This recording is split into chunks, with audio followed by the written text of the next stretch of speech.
टाळ्या वाजूयात प्रभूला धन्यवाद द्या.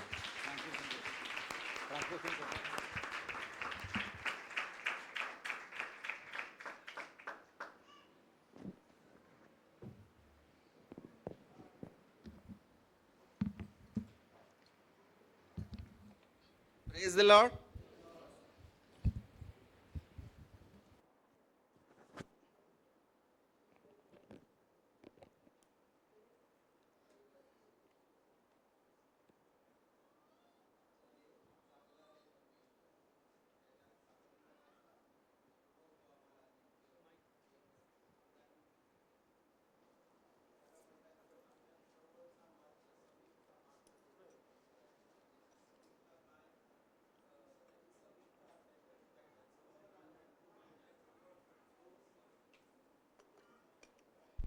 तो आमच्या जवळ राहणं हे किती चांगलं आहे याचा अनुभव आम्ही आत्ताच त्याच्या आराधनेमध्ये घेतलेला आहे. देव नेहमी त्याची महिमा त्याच्या संबंधाद्वारे, त्याच्या दयेद्वारे, त्याच्या प्रेमाद्वारे, त्याच्या सामर्थ्याद्वारे तुम्हाला देव जसा पाहिजे आहे तसा देव तो तुम्हाला सादर होत असतो, भेटायला येत असतो. हेच आराधनेचं मर्म आहे. आराधना म्हणजे भेटी गाठी कोणाशी? देवाशी.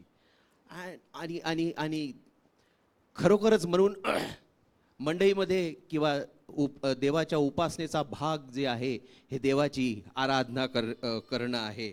आणि आम्ही इतका वेळ आराधना केली, पास्टरांनी सुद्धा टाळ्या वाजवायला सांगितल्या. का का करतो हे? तुम्ही शिकावं, तुम्ही देवाच्या जवळ यावं, कारण देव ऑलरेडी जवळ आहे, तुमच्या बाजूला आहे, तुमच्या सावलीपेक्षा तो तुम्हा जवळ आहे. आणि तो जर तुमच्या जवळ आहे, तुम्ही कुठं आहात, तुमचं चित्त कुठे आहे? एवढा चांगला आमचा देव परमेश्वर आहे. म्हणून त्याच्या जवळीकतेचा, त्याच्याशी तो जो आम्हावर प्रेम करतो त्याचा प्रेमाचा अनुभव घ्यायला शिका. त्याचं प्रेम फार चांगलं आहे, त्याला कसलीच उपमा देता येत नाही. त्याचं प्रेम, त्याचा स्पर्श जेव्हा आम्हाला मिळतं त्याच्याशिवाय काहीच चांगलं नाही आहे. म्हणून आम्ही त्या देवाला तो चांगला आहे आम्ही असं म्हणत असतो. Praise the Lord. आज फादर्स डे. मी आता तो का आला, कसा आला, कुठून आला आणि कसं प्रचलित झाला आहे हे सांगणार नाही. मी खचितच त्याच्यासाठी नाही आहे, पण मी यासाठी उभा आहे की देव किती चांगला आहे. देव आम्हासाठी कोण आहे, देव आम्हासाठी कसा आहे. तो जर फादर्स डे आम्ही म्हणतो तर पित्याबद्दल आम्ही बोलणार आहोत. तो आमचा स्वर्गीय पिता, आमचा खराखुरा पिता कसा आहे. आणि तो खराखुरा होण्यासाठी, आम्हासाठी तो चांगला असा बनण्यासाठी किती त्याने शिकस्त केलेली आहे, किती तो त्यासाठी वाटेल ते करतो, की तो स्वतःला प्रूव्ह करत असतो, तो स्वतःला सिद्ध करत असतो. एवढा सर्व कळवळ्याने आणि आटापिटा करून आणि सर्व काही त्रास सहन करून, त्याग सहन करून. याचं उदाहरण योहान 3:16. देवाने जगावर एवढी प्रीती केली की त्याने आपला एकुलता एक पुत्र दिला. आम्हाला हे सर्व वचनं माहीत आहेत. अशा या देवाबद्दल आणि ही एक संधी आहे. जरी का ते जून महिन्यातला 3रा रविवार एक पितृत्व दिन किंवा फादर्स डे म्हणून साजरा होत असाल, आम्ही सुद्धा आमचा पिता कसा चांगला आहे आणि ही एक संधी आहे देवाचं गौरव करण्यासाठी, त्या आमच्या स्वर्गीय पित्याचं गौरव करण्यासाठी. आणि म्हणून देवाने ही संधी दिली, त्याचा आम्ही फायदा घेऊयात.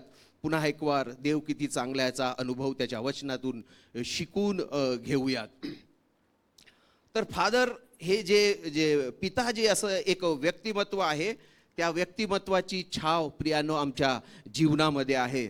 आम्ही जर पिता हा शब्द एक मोगम जर धरला, आम्हाला माहिती आहे आम्ही त्या स्वर्गीय पित्याचे पुत्र आणि कन्या असे आहोत.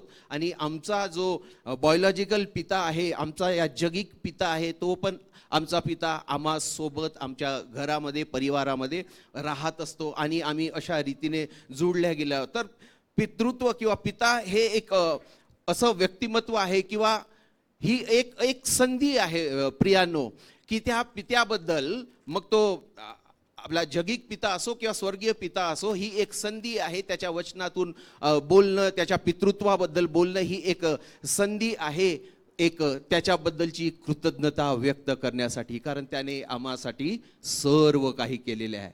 आता आमची ही वेळ आहे की आम्ही सर्वदा सर्व प्रकारे त्याच्याबद्दलचं जे आमच्या भावना आहेत, त्याच्याबद्दलची आमची कृतज्ञता आहे, ती आम्ही व्यक्त करावी. त्याच्या स्वभावाबद्दल, त्याच्या गुणधर्माबद्दल जे आहे आम्ही जे आहे जो आमचा ग्रॅटिट्यूड आहे, कृतज्ञता व्यक्त करणं आहे त्या व्यक्तिमत्वाबद्दल, जे व्यक्तिमत्व आम्हासाठी सुरक्षा देणार आहे, जे व्यक्तिमत्व जे आहे आम्हाला सर्व काही देणार आहे, तो आमचा दाता बनतो, तो आमची सुरक्षा करणारा बनतो, तो आमची काळजी घेणारा आहे आणि आम्हासाठी सर्व काही वाहून घेणार आहे. तो आमचा सुज्ञ उपदेशक आहे, आम्हाला तो शिकवतो, आम्हाला तो घडवतो, आकार देतो. असा सर्व काही गुणधर्माने भरलेलं जे व्यक्तिमत्व आहे ते म्हणजे पित्याचं व्यक्तिमत्व आहे. आणि आज आपण त्याला वचनातून थोडं अजून जास्त ओळखण्याचा प्रयत्न करूया. आमचं आयुष्य जाईल पण आम्ही त्या पित्याला पुरतं ओळखू शकत नाही. एवढी जरी थोडीशी जरी ओळख आम्हाला त्या पित्याची झाली तरी आमचं जीवन जे आहे सार्थक होतं. एवढं चांगुलपणाने, एवढ्या गुणधर्माने भरलेला आमचा पिता आहे. आणि जेव्हा आम्ही पित्याबद्दल बोलत आहोत आणि आम्ही वचनातून प्रतिदिवशी शिकत असतो आमचा स्वर्गीय पिता कसा आहे, आणि आम्ही एक दुसरं रिलेशन या जगिक पित्याबद्दल जे तुम्ही आम्ही किंवा जे खऱ्या रीतीने पितृत्व ज्यांनी मिळवलेलं आहेत बायोलॉजिकली, ते जे जगिक पिता आहेत, स्वर्गातला पिता दुसरा तिसरा काही नसून तो आपली जे स्वर्गातली जी भूमिका आहे, स्वर्गामध्ये तो जसा काळजी घेणार आहे, आमची सुरक्षा करणार आहे, त्याच्या विश्वासणाऱ्यांसाठी तो जसा आहे, त्याच भूमिकेने तो पृथ्वीवरही आम्हा मनुष्यामधून, आम्हा जगिक पित्यामधून काम करत असतो. म्हणजे एक प्रकारे आम्ही त्या बऱ्याच सिनेमामध्ये बघतो डबल रोल. आमचा स्वर्गाचा देव परमेश्वर डबल रोलमध्ये काम करत आहे. एक स्वर्गात तो आमचा स्वर्गीय पिता बनून आणि या पृथ्वीवर जो आहे एक जगिक पिता बनून. तो म्हणून एक विश्वासणारा जो पिता असतो त्याने काही वेगळं असू नये, कारण तो विश्वास ठेवणारा जर आहे तो त्याच स्वर्गीय पित्याच्या गुणधर्माने तो भरलेला आहे. जसा स्वर्गीय पिता आमची सर्वतोपरी आत्मिक काळजी घेतो, आणि आमची आत्मिकच काळजी नाही, आमची सर्वतोपरी काळजी घेतो. आम्हाला मान सन्मान समाजामध्ये या पृथ्वीवर आम्ही राहत असताना सर्वतोपरी काळजी घेतो. आमची खाण्याची, पिण्याची, आमची आरोग्याची, सर्व आमच्या निवाऱ्याची सर्व काळजी तो घेत असतो. असा आमचा देव परमेश्वर आणि आमचा जगिक पिता सुद्धा आहे, ह्याच सर्व गुणधर्माने भरलेला आहे किंवा असावा आहेच. आम्ही विश्वास ठेवूया. आम्ही विश्वासणारे जर आहोत, त्या स्वर्गीय पित्यावर विश्वास ठेवतो, तर आम्ही सुद्धा तसेच आहोत. आपल्या लेकराबाळांची काळजी घेणारे, आपल्या कुटुंबाची काळजी घेणारे, त्यांना देवामध्ये घडवणारे, त्यांना या समाजासाठी घडवणारे, बनवणारे, त्यांना योग्य त्यांना देवाचं शिक्षण देऊन त्यांना एक योग्य व्यक्तिमत्व घडवणारे असे आम्ही जगिक पिता आहोत. तर आमचा असा स्वर्गीय पिता जो आहे डबल रोलमध्ये काम करतो. म्हणून तो स्वर्गीय पिता जसा आहे, पृथ्वीवरील जगिक जे पिता आहेत आम्ही सुद्धा तसेच आहोत. हालेलुया. म्हणून आम्ही या सर्व इथे बसलेल्या जगिक पित्यासाठी एकदा टाळ्या वाजवूयात, कारण देवाने आम्हाला तसं घडवलं, बनवलेलं आहे. देवाची स्तुती हो. अजून पुढे जाऊयात. आमेन. रोम 8:17.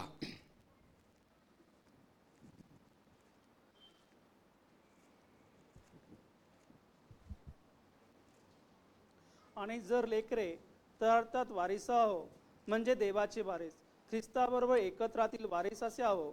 आपण त्याच्याबरोबर वैभव भोगावे म्हणून त्याच्यासह दुःख भोगितो, तर आपण तसे वारिस आहो. आणि आम्ही देवाचे वारिस, ख्रिस्ताबरोबरच्या सोबतीचे वारिस असे आहोत. आणि आपल्याला त्याच्याबरोबर गौरव प्राप्त व्हावे म्हणून त्याच्याबरोबर जर दुःख भोगीत असलो तरच आम्ही हे वरचे जे वारिस बद्दल सांगितलेलं आहे ते आम्ही खऱ्या रीतीने वारिस केव्हा होऊ शकतो, ख्रिस्ताबरोबरचे आणि पित्याबरोबरचे आम्ही वारीस तेव्हा होऊ शकतो जर आम्ही त्याच्यासोबत जर दुःख जरी सोसत असलो तरी पण आम्ही वारीसच राहणार आहोत त्याच्या गौरवामध्ये. दुसरं एक वचन नीतिसूत्रे 23 22 ते 26 वचन. तू आपल्या जन्मदात्या बापाची आई, आपल्या वृद्ध झालेल्या आईला तू तुच्छ मानू नको. सत्य, सुज्ञता, शिक्षण व समंजसपणाही विकू नको. धार्मिकाचा बाप फार उल्हासतो. सुज्ञ मुला जन्म देतो तो त्याचविषयी आनंद पावतो. तुझी माता पिता रे आनंद पावत, तुझी जन्मदात्री हर्ष पावो. माझ्या मुला तू आपले चित्त मला दे, माझे मार्ग तुझ्या दृष्टीला आनंद देवत. एका बापाचं एक पितृत्व किंवा त्याचं हृदय जे आहे ते त्याने हृदय जे आहे त्या या वचनामध्ये ओतून दाखवलेलं आहे. आणि बाप कसा असतो, त्याला आपल्या अपत्याविषयी केव्हा आणि कसा आनंद होतो ते सर्व तो त्या ठिकाणी व्यक्त करत आहे. आणि देवाचं वचन या ठिकाणी आम्ही कसे आहोत आणि कशा रीतीने देवाचे वारीस किंवा देवाचे आम्ही मुले होतो तर कशा रीतीने आम्ही देवाचे लेकरं होतो आणि लेकरं आहोत आणि लेकरं असल्यामुळे आम्ही त्याचे वारीसही झालेलो आहोत. आणि हे सर्व शक्य झालं एकदाच केलेल्या वधस्तंभावरील बलिदानाच्या द्वारे. त्या वेळेपर्यंत आम्ही परके होतो, आम्ही बाहेर होतो, आम्ही टाकलेले होतो. पण सुसमयी देवाचं बलिदान त्या वधस्तंभावर आम्हासाठी झालं आणि आमची लायकी जी आहे पटल्या गेलेली आहे. आम्ही आता त्याचे वारस, त्याचे पुत्र, त्याच्या कन्या आणि त्याचे वारस झालेलो आहोत. आणि या सर्व वचनातून बघताना देवाच्या ज्या 10 आज्ञा आहेत देवाच्या पितृत्वाबद्दल आम्हाला सांगत असतात. 10 आज्ञापैकी 5वी आज्ञा सुद्धा आम्हाला ती माहीत आहे की आपल्या माता पित्याचा सन्मान कर, असं देवाचं वचन त्या ठिकाणी त्या आज्ञेमध्ये 5व्या आज्ञेमध्ये सांगतं. आणि त्या 10च्या 10 आज्ञा जेव्हा तुम्ही अभ्यास करता तेव्हा आम्हाला दिसतं की पहिल्या 4 आज्ञा ज्या आहेत ते देवाबरोबर आमचा जो संबंध आहे याच्याशी निगडीत आहे. आणि दुसऱ्या 6 आज्ञा जे आहेत आमचा पृथ्वीवर आमचा देवाशी संबंध कसा असावा त्याबद्दल सांगत आहे. म्हणजे देव या सर्व वचनातून जे आहे त्या नातेसंबंधाबद्दल आम्हाला सूचित करत आहे. आणि पृथ्वीवरील देवाने जे आमचं नातं घडवलेलं आहे आपल्या पित्याशी जे आहे ते सांभाळण्याचा, ते टिकवण्याचा, जसा आमचा स्वर्गीय पिता आमच्याशी आपले संबंध सांभाळत असतो, राखत असतो, तसाच आम्ही नेटाने प्रयत्न करावा किंवा त्यासाठी आम्ही प्रयत्नशील असावं. म्हणून या देवाच्या पितृत्वाबद्दल, तो आमचा कसा पिता आहे याबद्दल शिकत असताना आपण काही गोष्टींकडे वळूया. आज त्याच्या वचनातून काही शिकत असताना आपण तो कसा वेगवेगळ्या भूमिकामध्ये आहे. विशेष करून तो 4 भूमिकामध्ये आहेत. ज्या पित्याबद्दल आम्ही बोलत आहोत तो 4 वेगवेगळ्या भूमिकाबद्दल आहे. 4 गोष्टी त्या देवाच्या त्या सर्व कॅरेक्टरबद्दल किंवा गुणधर्माबद्दल आपण शिकणार आहोत. आणि जे 4 असे देवाचे वडील मंडळ आहेत त्या सर्वांबद्दल आपण शिकण्याचा देवाच्या वचनामधून प्रयत्न करणार आहोत. सर्वात महत्त्वाचं जो आमचा स्वर्गीय पिता जो आहे, जो एकमेव आहे, त्रैक्यामधला जो पिता आहे तो आमचा स्वर्गीय पिता आहे. तो एकटाच आहे, त्याच्या समान कोणी नाही आहे. आणि तो आमचा बाप, आमचा पिता आहे. बरेचदा आणि आम्ही त्या पित्याबद्दल आम्हाला सर्व काही माहीत आहे. त्याचा चांगुलपणा, त्याचे गुणधर्म, तो कसा आम्हावर प्रीती करतो, तो आमची कशी काळजी वाहतो याबद्दल आम्हाला बऱ्याच गोष्टी माहीत आहे. आम्ही विश्वासणारे आहोत, आम्ही मंडळीमध्ये येतो. पण जेव्हा देवाचं नाव, देव पवित्र आहे, देव भयास योग्य परमेश्वर आहे, एक माहीत नाही आम्हाला बरेचदा त्याचं भय जाणवू लागते. आणि जेव्हा भय आम्हामध्ये येते जेणेकरून आम्हामध्ये त्याचं पवित्र भय असावं. पवित्र भय जेव्हा असते तर आम्ही त्याच्यापासून दूर जात नाही. पण देवाचं भय, आम्ही जर चुकीच्या मार्गामध्ये असलो, देव आणि आमचा संबंध सुरळीत नसला तर आम्हाला जे खरोखर भय जे आहे ते वाटू लागते आणि त्या भयामुळे आम्ही देवाच्या दूर जातो. आम्हाला त्या एदेन बागेतली जी बोधकथा आहे ती माहिती आहे. ते कसे मग देवाच्या दूर जेव्हा जातो, देवाचं भय आम्हाला वाटू लागते, तर देवाच्या गौरवाला आम्ही अंतरत असतो. आणि म्हणूनच आम्ही आमच्या अशा स्वभावामुळे देवाला एक प्रकारे एक विलन बनवून ठेवलेलं आहे. बरेचदा मंडळीमध्ये असं होते. बरेच असे उदाहरणं आहेत. आम्ही ज्या व्यवस्था आहे, समजा मेज आहे, मेजामध्ये आम्ही सर्व त्याचे लोक आहोत, म्हणून आम्ही भाग घेऊ शकतो. सहभागी होणारे ती सहभागिता आहे, आम्हाला त्याच्यामध्ये सहभाग घेतलाच पाहिजे. कारण त्या अगोदर पश्चातापाची प्रार्थना होत असते, तरी पण काही लोक चुकीच्या समजामुळे त्यात भाग घेत नाही. हे फार मोठं पाप आहे. आणि ही जी चुकीची समजूत किंवा कल्पना घेऊन मग त्यांच्यामध्ये देवाचं भय निर्माण होतं. एक उदाहरण मी तुम्हाला दिलं. पण आम्ही अशा चुकीच्या समजुतीमध्ये किंवा भ्रामक कल्पनेमध्ये आपलं जीवन जगून देवाला विलन ठरवू नये. तर तो बाप आहे, जसा बाप असतो म्हणून आम्हाला माहीत आहे तो अगदी तसाच आहे, त्यापेक्षाही तो चांगला आहे. त्याच्या प्रेमाची लांबी रुंदी खोली आम्ही मोजू शकत नाही, असा तो आमचा चांगला पिता आहे. योहान 1:12, रोम 9:26 आणि गलती 3:26 या सर्व वचनामध्ये आम्ही सर्व देवाचे पुत्र आणि कन्या आहोत. आणि आम्ही त्याचे पुत्र आणि कन्या आहोत. तो आमचा निर्माणकर्ता आहे. त्याने आम्हाला घडवलेलं आहे, बनवलेलं आहे, आम्हाला या जगामध्ये अस्तित्वात आणलेलं आहे.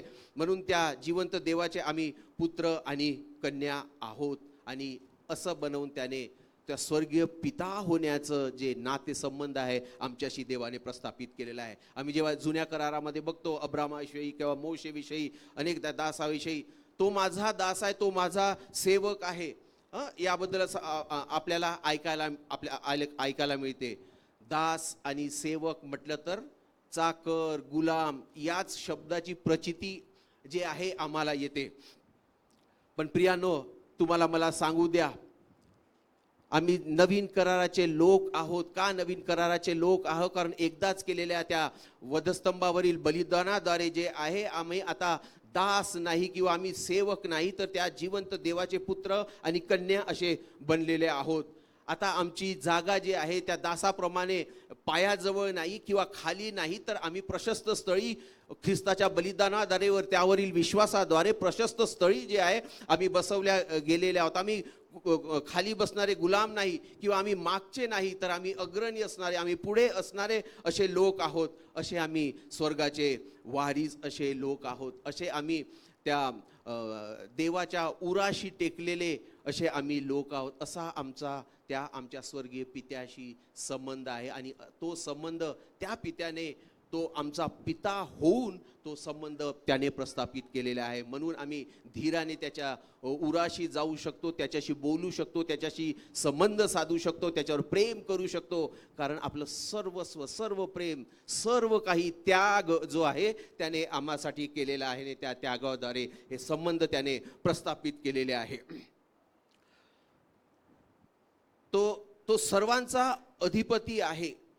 आणि या जगात जे काही वर स्वर्गात आणि खाली पृथ्वीवर जे काही आहे ते सर्व त्याचंच आहे. आम्हाला वचन माहीत आहे, तो राजासनावर किंवा सिंहासनावर आरूढ असा आमचा स्वर्गीय पिता आहे. स्वर्गामध्ये सिंहासनावर तो आरूढ आहे.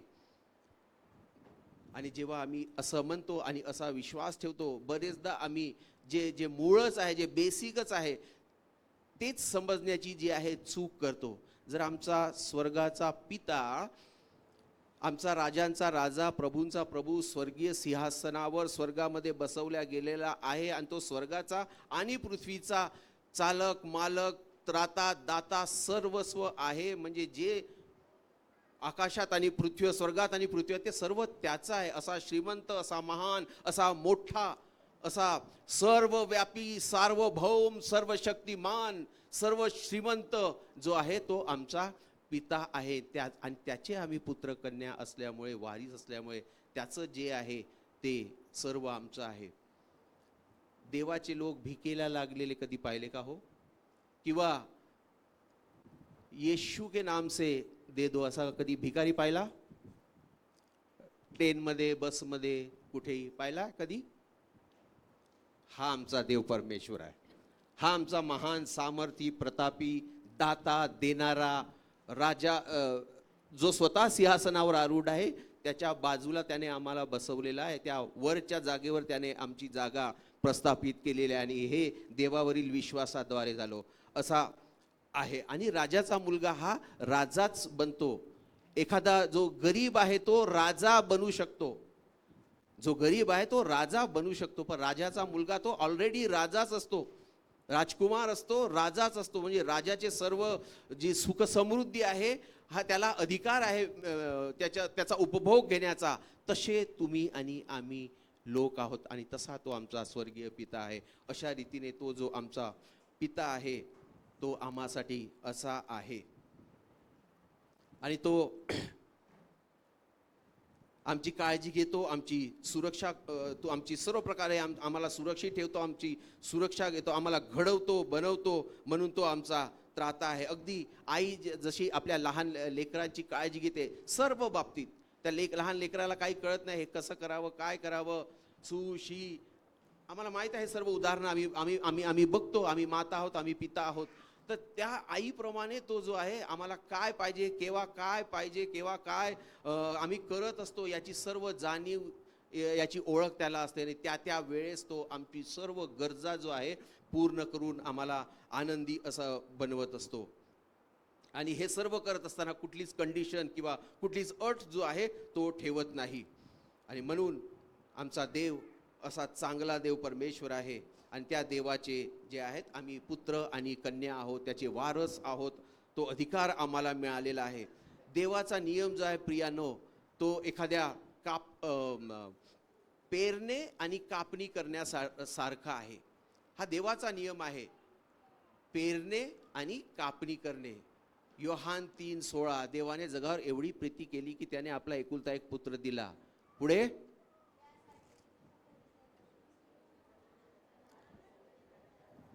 तो मारल्या गेला, तो पुरल्या गेला, तिसऱ्या दिवशी उठला वर स्वर्गात घेतल्या गेला. मारल्या गेला, पुरला. देवाचा जो नियम आहे ते पेरणी करण्यासारखा आहे आणि तो तेच करत असतो. त्याने 2022 वर्षापूर्वी एक बीज जे आहे ज्याचं नाव प्रभू येशू ख्रिस्त आहे ते घेतलं, तो मारल्या गेला, त्याला पुरण्यात आलं, तो पुरलं, ते बीज पुरलं. आणि आता जे आहे त्या देवाजवळ एकच बीज असतो, कारण तो एकुलता एक पुत्र होता आणि तो मारल्या गेला, पुरल्या गेला. आता ते बीज तसंच राहिलं नाही. तिसऱ्या दिवशी तो पुनरुत्थित झाला आहे आणि तो स्वर्गात घेतला गेला आणि पुन्हा येणार आहे. तो पुनरुत्थित ख्रिस्तावर आम्ही विश्वास ठेवतो. तर आता पुन्हा बीज नाही आहे देवाला, पण अनेक बीज जे आहे ते आता अंकुरित झालेले आहेत. तुम्ही सर्व देवाचे विश्वासणारे जे आहेत ते बीज आहात जे पुनरुत्थित ख्रिस्ताप्रमाणे अंकुरित झालेले आहात. आमेन. देवाची स्तुती हो. हा देवाचा जो पेरण्याचा आणि कापणी करण्याचा, एक पेरतो आणि 100 उगवतो, हा देवाचा नियम आहे. हे देव अशा रीतीने कापणी करण्यासाठी बघत असतो आणि हा देवाचा नियम आजही तसाच्या तसाच मंडईमध्ये तुम्हासाठी लागू आहे.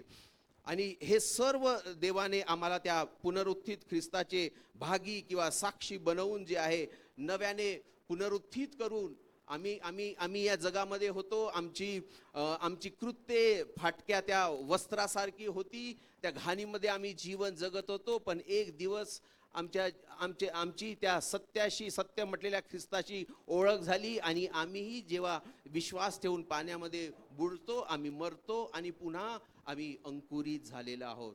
एक बीज गेलं, हजारो लाखो करोडो जो आहे देवाने अंकुरित केलेलं आहे आणि ते तुम्ही आणि मी आहोत.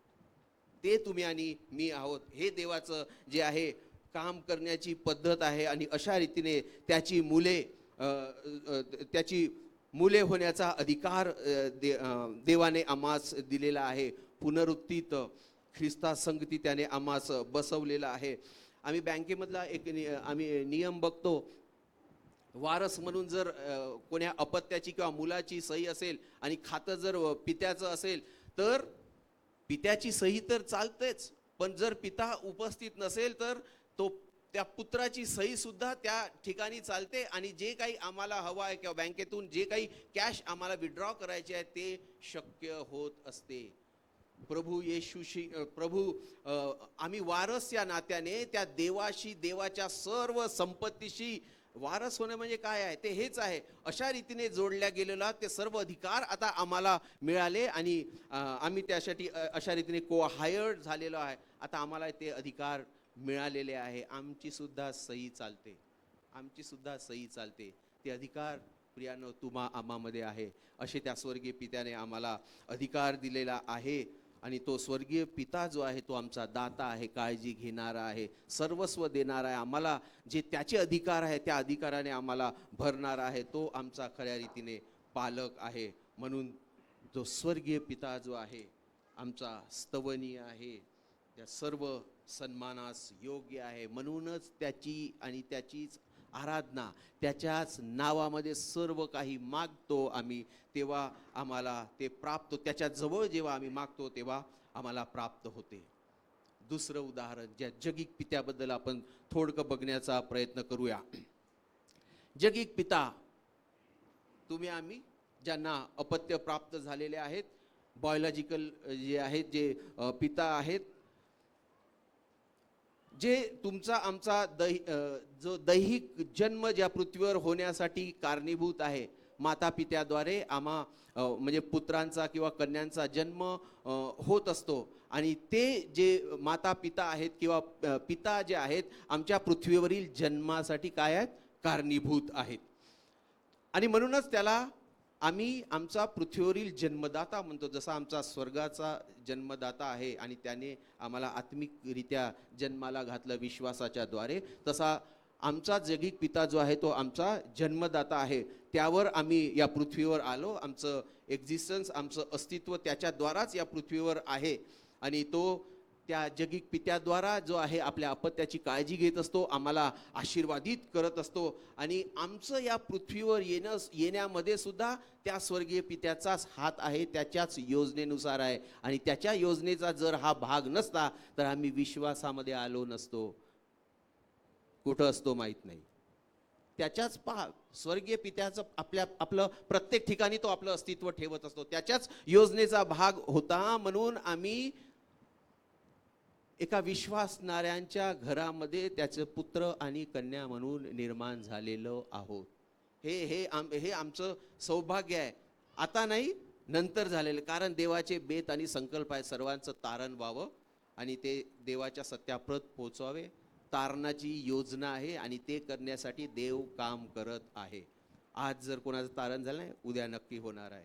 देवाची स्तुती. आणि आम्हाला जे आम्ही विश्वासणारे आहोत, आम्ही पुढे गेलेलो, विश्वासामध्ये पुढे गेलेलं आमचं कामही तेच आहे. जे अजूनही तारणाविना जगत आहेत, ख्रिस्ताविना जगत आहेत, सत्याविना जगत आहे, त्यांना तारणामध्ये आणणं हे आमचं काम आहे. या वचनाद्वारे आम्ही त्याच्याशी करारबद्ध झालेलो आहे. त्या करार आम्ही मोडू शकत नाही. तर अशा रीतीने आमचा जगिक पिता जो आहे आमची काळजी घेतो आणि हा स्वर्गीय पित्याच्या योजनेनुसारच हे होत असते. आम्हाला बायबलमधले वचनं माहीत आहे. जगाचा नियम सुद्धा आहे. जर आमच्या लेकराने खायला काही मागितलं तर आम्ही त्याला धोंडा किंवा दगड किंवा त्याने जे मागितलं ते सोडून दुसरं काही आम्ही देऊ का हो? नाही. आणि म्हणून वचन सांगते की जर आमचा जगिक पित्याला जर आपल्या पुत्राला जे पाहिजे ते द्यायला चांगले कळते तर आमचा स्वर्गीय पिता विशेष करून देईल. त्याने भाकर मागितली तर तो धोंडा देत नाही. आणि हे आमच्या जगातल्या पित्याला कळते, तर स्वर्गाच्या पित्याला तर विशेष करून कळते. म्हणून स्वर्गीय पित्याप्रमाणेच आपल्या जगिक पित्याला सुद्धा आपल्या लेकरांची जी गरज आहे ती सर्व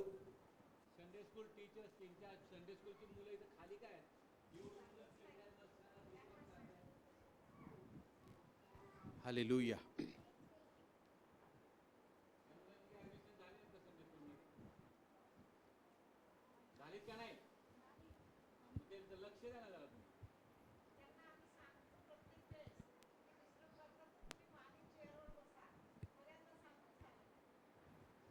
देवाची स्तुती हो.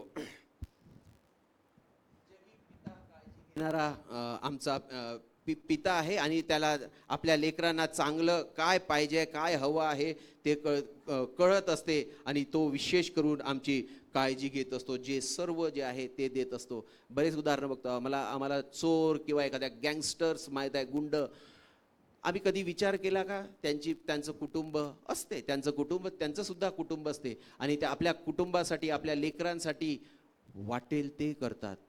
त्यांना हेही माहीत आहे की याचा शेवट काय होईल. ते चोर आहेत किंवा एखादे गँगस्टर आहेत किंवा वाईट काम करतात, तर त्यांचा न्याय कसा होईल, न्यायाला एकदा सामोरे जायचं आणि त्याचं भय त्यांच्यामध्ये असते. पण जेव्हा आपल्या घरातील लोकांची, आपल्या पत्नीची किंवा आपल्या लेकरांची जेव्हा लेकरांबाबत एखादा विषय असतो, तर ते मात्र त्यासाठी वाटेल ते करायला तयार असतात. असा आमचा जगीक बाप असतो. तो आपल्या लेकरांसाठी, कारण ती लेकरं त्याला प्रिय असतात. आणि हे जे नातेसंबंध आहे ते आमच्या स्वर्गीय पित्यानेच असे नातेसंबंध आपल्याशी जे आहे, आपल्या लेकरांशी एका पित्याचं आणि पुत्राचं नातंच असं सुंदर रीतीने घडवलेलं आहे. त्याचा ओढा जो आहे त्याच्याकडे त्याचा असतो. का हे शक्य होते? कारण स्वर्गीय पित्याने आपल्या स्वतःचे गुणधर्म जे आहेत त्या जगीक पित्यामध्ये घातलेले आहेत, ते ठेवलेले आहेत. आणि स्वर्गीय पित्याची पृथ्वीवरील तो सावली आहे. आमचा जगीक पिता जो आहे त्या स्वर्गीय पित्याची जी आहे सावली आहे. देवाचं वचनही सांगते आमची जडणघडण कशी झाली आहे. वचन सांगते की आम्ही त्याच्या प्रतिरूपाचं आहोत. म्हणजे देव, म्हणजे आम्ही विश्वासणारे, आम्ही मनुष्य जे आहोत, आम्ही पिता लोक जे आहोत त्याच्या प्रतिरूपाचा आहोत. तो जसा आहे तसंच आम्ही दिसतो. एवढंच नाही तर ज्या सत्वाने, ज्या तत्वाने आमचा देव परमेश्वर बनलेला आहे, ज्या सर्व गुणधर्माने बनलेला आहे, तसंच त्याने त्या जगीक पित्याला सुद्धा बनवलेला आहे. प्रियांनो, मुलांनो आणि पत्नींनो किंवा दुसऱ्या आम्ही हे समजून घेतलं पाहिजे. पित्याचं स्थान किंवा पित्याचं मर्म जे आहे तो स्वर्गीय पित्याच्या सर्व सत्वा तत्वाने घडवला गेलेला आहे. तो तसा आहे आणि तशा रीतीने तो आमची काळजी घेत असतो. तो देवाच्या प्रतिरूपाचा आहे. पृथ्वीवरील जो आहे आमचा जगीक पिता आहे, स्वर्गीय पित्याची पृथ्वीवरील सावली आहे. आणि तो जसे त्या स्वर्गाच्या देवाने आमची काळजी घेतलेली आहे, तसेच तो आमचा जगीक पिता सुद्धा आपल्या कुटुंबावर प्रेम करतो, त्यांची काळजी घेतो, त्यांच्यासाठी वाटेल ते सहन करतो, त्याग करतो, सुरक्षिततेसाठी वाटेल ते सर्व काही करतो. त्याचं जे जीवन आहे, जेवढं आयुष्य आहे, ते सर्व आयुष्य तो खर्चितो, वेचितो, हा लपेष्टा सहन करतो. कशासाठी? तर आपल्या लेकरांना जे आहे, जे बेस्ट, जे चांगलं जे आहे ते द्यावं आणि त्यांना देवामध्ये घडवावं, बनवावं. असा आमचा जगीक पिता आहे. ही जगीक पित्याची किंवा तुमची आणि आमची ओळख आहे. तिसरा एका पित्याबद्दल आपण बघूया आणि तो आहे आमचा आत्मिक पिता. आत्मिक पिता म्हणजे आम्हाला देवामध्ये, देवाच्या दैवीपणामध्ये, देवाच्या आत्मीयतेमध्ये वाढवण्यासाठी जो जबाबदार आहे. आणि तो पृथ्वीवरील असतो, तो तुम्हा आम्हापैकीच एक असतो. आणि देवाच्या अशा सर्व गुणधर्माने भरलेला जो एक व्यक्तिमत्व आहे, तो आमचा आत्मिक अधिकारी असतो. तो एकच असतो, बहुधा तो एकच असतो. आणि तो आम्हाला आत्मिक जन्म देणारा जो आहे तो असतो. आमच्या तारणापासून तर आमच्या शेवटपर्यंत देवामध्ये, प्रभूमध्ये आम्हाला वाढवण्याची जो काळजी घेत असतो, ज्यावर ही जबाबदारी असते आणि जबाबदारी पार पाडत असतो, तो जो आमचा आत्मिक पिता आहे, त्याला देवाचं वचन संबंधित आहे किंवा संबंध लावते, असा तो आमचा आत्मिक पिता असतो. त्याच्याबद्दल सांगायचं जर झालं तर ज्याचे हृदय स्वर्गीय पित्यासारखे असते, आम्ही आत्मिक पित्याबद्दल बोलत आहोत. तो आत्मिक पिता म्हणजे स्वर्गीय पिता नाही, आम्ही ऑलरेडी त्याच्याबद्दल बघितलेलं आहे. आमचा जगीक पिता जो आहे, आम्ही जे आहेत, ज्यांना पुत्र संतती झाली आहेत आणि त्या नात्याने ते पिता झालेले आहेत, त्याच्याबद्दल पण बघितलेलं आहे. आम्ही बघत आहोत आत्मिक पित्याबद्दल, जे आमची देवामध्ये आत्मिक रीतीने जडणघडण वाढ वृद्धी करण्यासाठी जबाबदार आहेत असे आमचे मंडळीमधले जे आमचे पास्टर असतात, जे आमचा पालकत्वाचा भार वाहत असतात, असे तोही मनुष्यच असतो. तोही मनुष्यच असतो. तो एक बहुधा तो एक असतो. तर ज्याचे हृदय स्वर्गीय पित्यासारखे आहे, जो पित्याप्रमाणे आम्हावर प्रेम करतो, आमची काळजी घेतो, ज्यामध्ये स्वर्गीय पित्याचा भाव आहे किंवा भावना आहे, त्याचा स्वभाव आहे, त्याची आत्मिकता आहे, असा जो तो आणि त्याच काळजीने तो आपल्या पृथ्वीवरील मंडळीतील लेकरांना देवाच्या वचनामध्ये आणि देवाच्या स्वर्गीय राज्यासाठी घडवत असतो. देवाच्या वचनामध्ये देवाच्या येणाऱ्या स्वर्गीय राज्यासाठी बनवणारा जो व्यक्तिमत्व आहे, तो आमचा आत्मिक पिता असतो, जो त्यांचा मार्गदर्शक असतो. तुमचा आमचा मार्गदर्शक आमच्या मंडळीमध्ये जे आमचे आत्मिक अधिकारी आहेत ते आहेत जे जो आमचा मार्गदर्शक असतो. आम्ही चुकू नये किंवा फटकू नये देवाच्या मार्गापासून, देवाच्या वचनापासून, म्हणून आम्हाला देवाच्या वचनातून योग्य मार्गदर्शन देत असतात. जे देवाच्या आत्मीयतेमध्ये, देवाच्या नीतिमत्वामध्ये जे आहे आम्हाला घडवत असतात आणि जे आत्मिक रीतीने जे आहे आमचं पालकत्व जे आहे करत असतात. जसा आमचा पिता आमच्या कुटुंबामध्ये आमची काळजी घेतो, आपलं पालकपण जे चालवत असतो, तसेच मंडळीमध्ये जे सर्व आत्मिक गोष्टीसाठी आम्हाला जे जबाबदार असतात आणि पालकासारखी भूमिका भूमिका आपली सादर करत असतात, निभावत असतात, ते जे आहे ते आमचे आत्मिक पिता आहेत. आणि ते सदैव आम्हावर देखरेख ठेवत असतात, जे आम्हाला आमच्या जबाबदारीची आठवण आणि जाणीव नित्य करून देत असतात आणि देवाच्या दैवीय गोष्टीने आपल्या जीवनाला आकार देण्यासाठी आम्हा सहाय्य आणि मदत करत असतात. देवाच्या दैवीय गोष्टीने आमचं जीवन भरावं म्हणून आमचं जीवन जे आहे त्या आत्मिक रीतीने देवाला उपयोगी पडणारं असं पात्र घडावं म्हणून त्याला आकार देण्यासाठी जे आहेत ते आम्हाला सहाय्य आणि मदत करत असतात. ते सर्व गोष्टी आम्हालाच करायच्या असतात, पण ते आमचे यासाठी मदतगार बनतात आणि आम्हाला जे आहे अशा त्या आत्मिक साच्यामध्ये ठेवत असतात की जेणेकरून ते जे पात्र त्या साच्यामधून घडून आणि बनून येईल, तर ते देवाला उपयोगी पडणारं पात्रच म्हणून नाही, तर ख्रिस्ताचं स्वरूप जे आहे परावर्तित करणारं, प्रतिबिंबित करणारं असं ते पात्र होईल. देवाच्या प्रतिमेचं ते पात्र होईल, देवाला स्वामीला उपयोगी पडणारं ते पात्र होईल. एवढंच नाही तर ख्रिस्ताचे सर्व गुण प्रदर्शित करणारं जे पात्र होईल, असं ते आम्हाला बनवण्यासाठी सहाय्य आणि मदत करत असतात.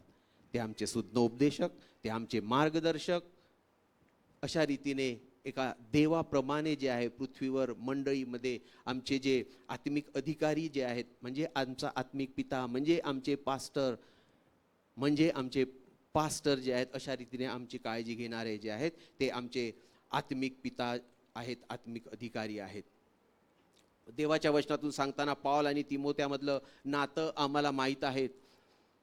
तिमोथ्यांचा पौल जो आहे हा तिमोथ्याचा आत्मिक पिता होता आणि तिमोथी जो आहे त्याचा आत्मिक पुत्र होता.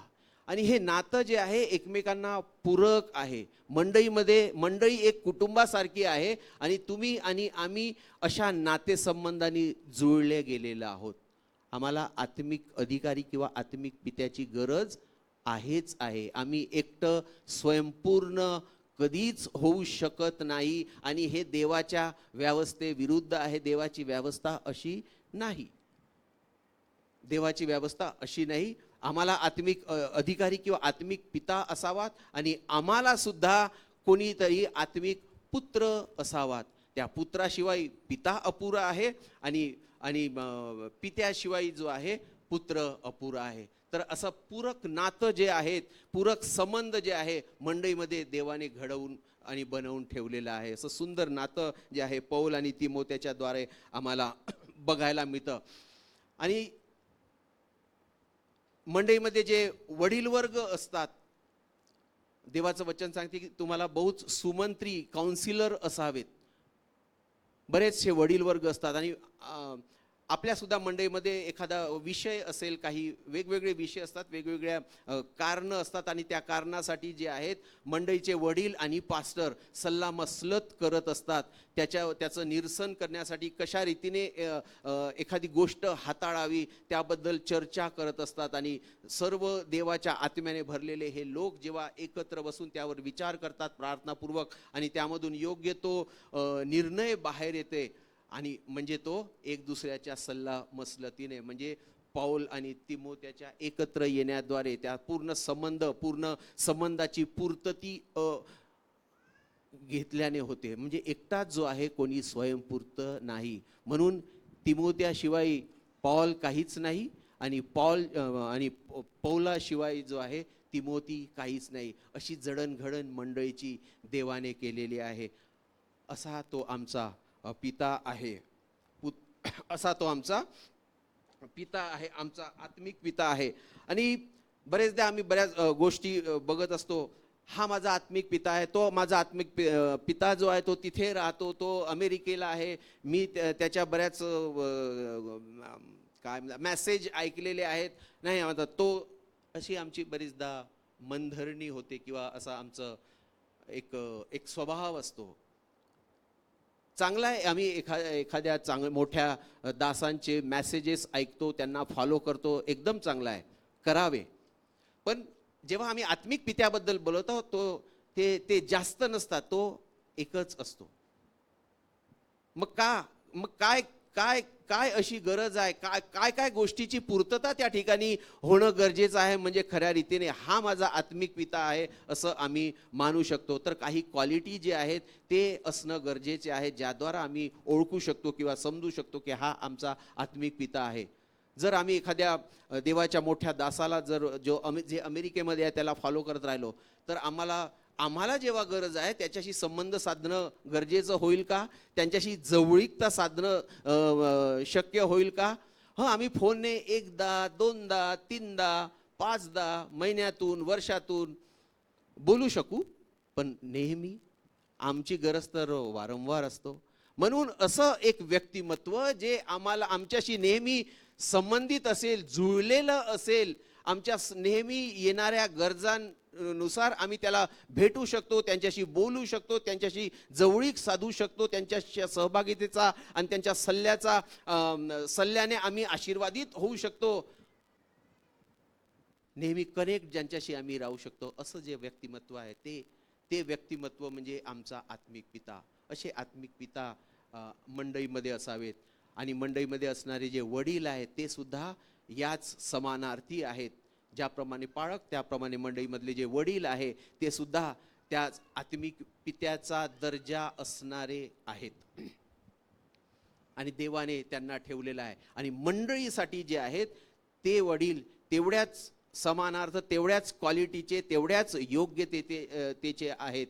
आणि त्यांना आम्ही त्यांच्या शिक्षणावरून, त्यांच्या वागणुकीवरून, जर ते वडील आहेत तर ते सन्माननीय आहे. देवाने त्या ठिकाणी या मंडळीमध्ये वडिलांना ठेवलेलं आहेत आणि ते वडील आहेत म्हणून ते सन्माननीय आहेत. त्यांचा आदर आम्ही केलाच पाहिजे. मंडळीचे वडील जे आहेत ते सन्माननीय आहेत आणि म्हणून मंडळीने त्यांचा आदर केला पाहिजे. कारण तुमच्यासाठी मंडळी, तुमच्यासाठी एकदम जवळचा दुवा जोडणारा जो दुवा आहे. जेव्हा तुम्हाला गरज आहे तुम्ही मोकळेपणाने बोलू शकता, त्यांच्याशी कनेक्ट होऊ शकता, संवाद साधू शकता, ते तुमच्या जवळ आहेत. कदाचित पास्टरांना काही कारणास्तव वेळ नसेल, होऊ शकते. सर्वच आम्ही मानव आहोत, मनुष्य आहोत. प्रत्येकांच्या काही वेगवेगळ्या प्रायोरिटीज असतात, अडीअडचणी असतात, ते आम्ही समजून घेतल्या पाहिजे, ते गरज आहे. पण जे वडील आहेत तेवढेच ते सन्माननीय आहेत. आम्ही त्या अधिकाऱ्यांच्या अधीन असलं पाहिजे. आणि म्हणून जे आहे देवाच्या वचनानुसार ते सन्माननीय आहे असं देवाचं वचन सांगते. या तीनही पित्याविषयी आम्ही बऱ्याचशा गोष्टी बायबलमधून ऐकत असतो. आम्हाला बऱ्याच माहीत आहे. पण जो एक नातं, एक पितृत्वाचं नातं जे आहे ते बहुवंशी जे आहे, दुर्लक्षित आहे, इग्नोर्ड आहे, ज्याच्याबद्दल एवढी चर्चा होत नाही, एवढी पुरेशी माहिती आम्हाला नाही आहे. आम्ही समाजामध्ये बघतो की असं बरेचदा आम्ही बघतो की याने त्यांना दत्तक घेतलेलं आहे आणि आता तो त्यांचा दत्तक पुत्र आहे आणि तो त्यांचा काय दत्तक पिता काय म्हणतात, मला नाही माहित, दत्तक पिता. ओके. आणि हे खरोखरच चांगली बाब आहे. आम्ही जेव्हा असं उदाहरण समाजामध्ये बघतो, आम्हाला खरोखरच त्याबद्दल एक चांगला भाव किंवा त्या पित्याबद्दल एक चांगली भावना जी आहे आमच्या मनामध्ये निर्माण होते. अरे पहा, तो त्या अनाथालयामधून तो मुलगा जे काही होता, त्या मुलगा किंवा मुलीला त्याने दत्तक घेतलं आणि आता त्याचं संगोपन चांगल्या रीतीने करताय आणि ती आता मोठी झाली किंवा मोठा झाला आणि खूप चांगला मोठा मनुष्य झाला, तर त्याची स्तुती तर होतेच होते, त्या मुलाची, त्या लेकराची, पण त्याबरोबर त्या पित्याची सुद्धा होते. पाहतो अनाथाचा किंवा दत्तक घेऊन त्याचं एवढं संगोपन केलं आणि त्याला वाढवलं, त्याला मोठं केलं. देवाची स्तुती हो. हाही देवाचा जो स्वभाव आहे त्या स्वर्गीय पित्यानेच आम्हा संपूर्ण पृथ्वीवरील मनुष्याच्या अंतःकरणामध्ये ठेवलेला आहे. आणि का ते असं होत असते? देवाचं वचन 8:14 सर्वांना माहित आहे. रोम 8:14. जितक्याच देवाचा आत्मा चालवितो ते देवपुत्र आहेत. जितक्यांना देवाचा आत्मा चालवतो तितके देवपुत्र आहेत. आम्हाला तो आत्मा विसार असा मिळालेला आहे. त्या आत्म्याच्या द्वारे आज आम्ही प्रभू येशूवर विश्वास ठेवणारे लोक आहोत. मंडईमध्ये आता आम्ही उठतो, बसतो, विश्वासणाऱ्या नात्याने आपलं जीवन जगतो आणि तो देवाचा आत्मा, पवित्र आत्मा, ज्या आत्म्याद्वारा आम्हाला चालवत आहेत, तो सुज्ञ उपदेशक आम्हाला शिकवतो देवाच्या सर्व वचनामधून. तो सत्याचा शोधक आहे, सर्व गोष्टीचा शोधक आहे असं त्याबद्दल म्हटलं जातं. आणि आराधनेच्या बाबतीत अशी आराधना करणाऱ्यांच्या तो शोधामध्ये आहे ना, असं सुद्धा त्याच्याबद्दल, त्या आत्म्याबद्दल म्हटलं जातं. होय प्रियानो, देवाचा जो पवित्र आत्मा आहे तो तसंच आहे. आणि जितक्यांना तो आत्मा मिळाला आणि त्या आत्म्याच्या द्वारा आता जे चालवले जातात ते देवाचे पुत्र आहे. आम्हाला माहीत आहे देवपिता तुमच्या आमच्यावर कार्य करत होता. त्याच्या योजनेनुसार, त्याच्या योजनेचा दुसरा भाग म्हणून प्रभू येशू ख्रिस्त प्रत्यक्ष परमेश्वर या पृथ्वीवर आला. त्याने तो आम्हा सोबत राहिला आणि त्याने आपलं बलिदान दिलं.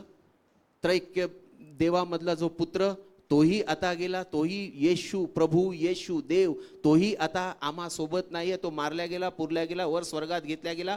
तो येणार आहे.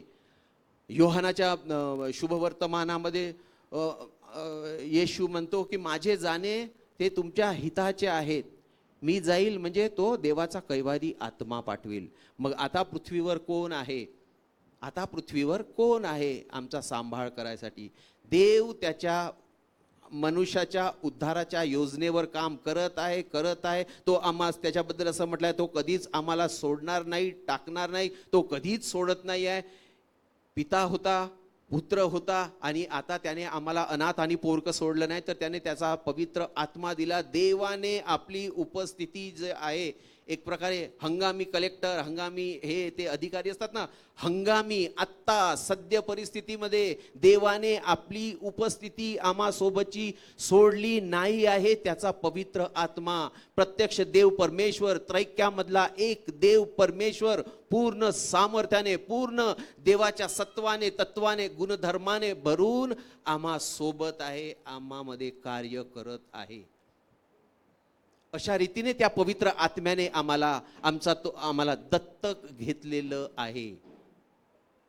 प्रभू येशू गेला म्हणजे तो म्हणतो जाताना, मी तुम्हाला अनाथ आणि पोरकं सोडणार नाही, मी जातो आणि मी येतो. येशू काय म्हणतो? मी जातो आणि मी येतो. तो गेला आणि तिसरा जो आहे त्रैक्यामधला जो परमेश्वर जो आहे, पवित्र आत्मा, तो आला आहे आणि आम्ही त्याच्या काळामध्ये आहोत, त्याच्या अधिपत्याखाली आहोत, त्याच्या देवपणामध्ये, त्याच्या पितृत्वामध्ये आम्ही आता वाढत आहोत, त्याच्या अधिकारामध्ये आम्ही वाढत आहोत. आणि पुढे 14 आणि 15 आणि